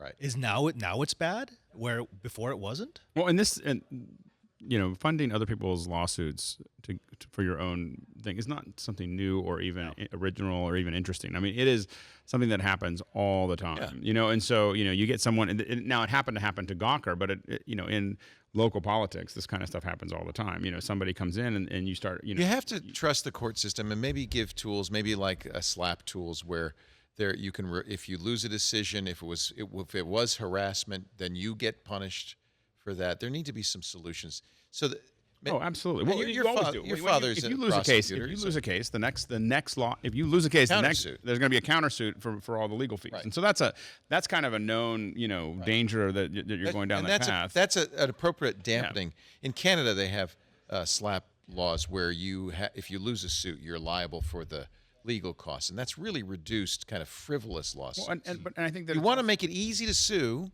For real reasons, you don't want frivolous lawsuits that are designed just to tie a company up. Well, and at the same time, those what's at stake has to be high enough that the media company is going to pay attention to it. I mean, if you look at a lot of the stuff the National Enquirer or other people post, they just post whatever they want to because they know nobody's going to sue them. Well, or if they sue them, that even if they win, they made the calculation of I'll have to get paid. And so what this has also shown is that if you're going to start putting out a bunch of stuff like that and breaking privacy rules, breaking all these other things, we're going to actually, I wouldn't feel that bad if someone took the National Enquirer out because they were, breaking people's privacy. Wouldn't be a loss to the national dialogue, as I don't think the loss of Gawker is a particular loss. You look at these, By the way, the Jalopnik and Gizmodo and some of the other Gawker properties, Jezebel, will continue under the new owner, Univision. But Gawker itself, that site is shut down. And I think the Gawker writers who haven't left yet are going to be spread around. Yeah. And I would love to see, a chilling effect on paparazzi. I'd love to have them feel like they're gonna, But I will watch TMZ whenever it's on. I love that stuff. No, that's the problem. Don't you love TMZ? I have never watched TMZ. Oh, it's great. Harvey Levine, and I love it. It's just so good. It's TMZ has style, just like The Daily Show has style, right? Sort of. Hey, this has been a lot of fun, but I think we got a party to go to. I am really thrilled with how this worked. Thank you so much to our team. They stayed up all night wiring and getting this all working, and they did a fabulous job. We really appreciate it. Thanks to my team here at the table, the greatest Megan Morrone. It's such a thrill to be able to continue to work with you after all this time and keep making great stuff. We'll see you on tomorrow for iOS Today, and of course Monday through Friday for TNT. Father Robert Ballecer, the digital Jesuit. He's on loan from God, but we're glad to have him. And I don't know if God ever wants you back. I'm on a mission from God. We're on a mission from God. This week in Enterprise Tech, know-how. Am I missing anything? Just the live events. And great job, by the way, at IDF last week. That was fun. At DEF CON. Where are you going next? What's the next live event? Are you going to IFA? We're going to Berlin. TWiT will be at IFA covering 3 days of the show. That's exciting. When's that? How soon is that? That's, in a week and a half. Wow. And you're taking Brian Burnett? Brian Burnett and Colleen. Brian Burnett was going to be on this table. He's also one of our hosts, but he very kindly agreed to bow out because this apparently when they designed the table, they said, Leo, who's the most number of people you would ever want to have on this show? And I said, we would never want more than 5 people on this show. And of course, the very first show we do here, I wanted to have 6 people. And Sean said, you said 5. So, Brian, thank you. We love you, Brian. We'll get you on a TWiT real soon. Thanks also to Alex Lindsay. Appreciate the 360 degree. That's awesome. It's a wonderful gift. Thank you. Yeah, we'll keep that. I hope people watch it. No problem. It's going to be on YouTube permanently, right? So people can go back and look at it. It's right. Yeah, It's yeah. YouTube And Live. then we'll also take some of the footage, and I don't know if we'll do the whole show, but we'll do an example that's in 4K stereo, and right. That still takes a little time to put out. But people who are watching it were thrilled. It was fun for them to take a look around and see it. So we'll do some sort of 360 something. Yeah, we're still figuring it out. Like, so a lot of it is we just like to figure out, put it in places and seeing what happens. Yeah. It's really interesting. Yeah. And of course, my good friend, Jason Howell, always a pleasure to have you, host of TNT and All About Android. Thanks to all the people who came out today. It's been really great. Thanks to all of you at home who've put up with the disruption. I hope it hasn't been too bad. We plan on continuing all of our shows from our new Eastside Studios. You can come and watch us. Email tickets at twit.tv. Watch live 3 p.m. Pacific, 6 p.m. Eastern, 2200 UTC every Sunday afternoon. Or get your show on demand, audio and video of all of our shows available at our website, twit.tv, or wherever you get your podcasts. Subscribe and make sure you get every single episode. I'm Leo Laporte. Thanks for joining us. Another TWiT, I'll say it one more time, is in the can. Yeah. Thank you. This is amazing. Thank you.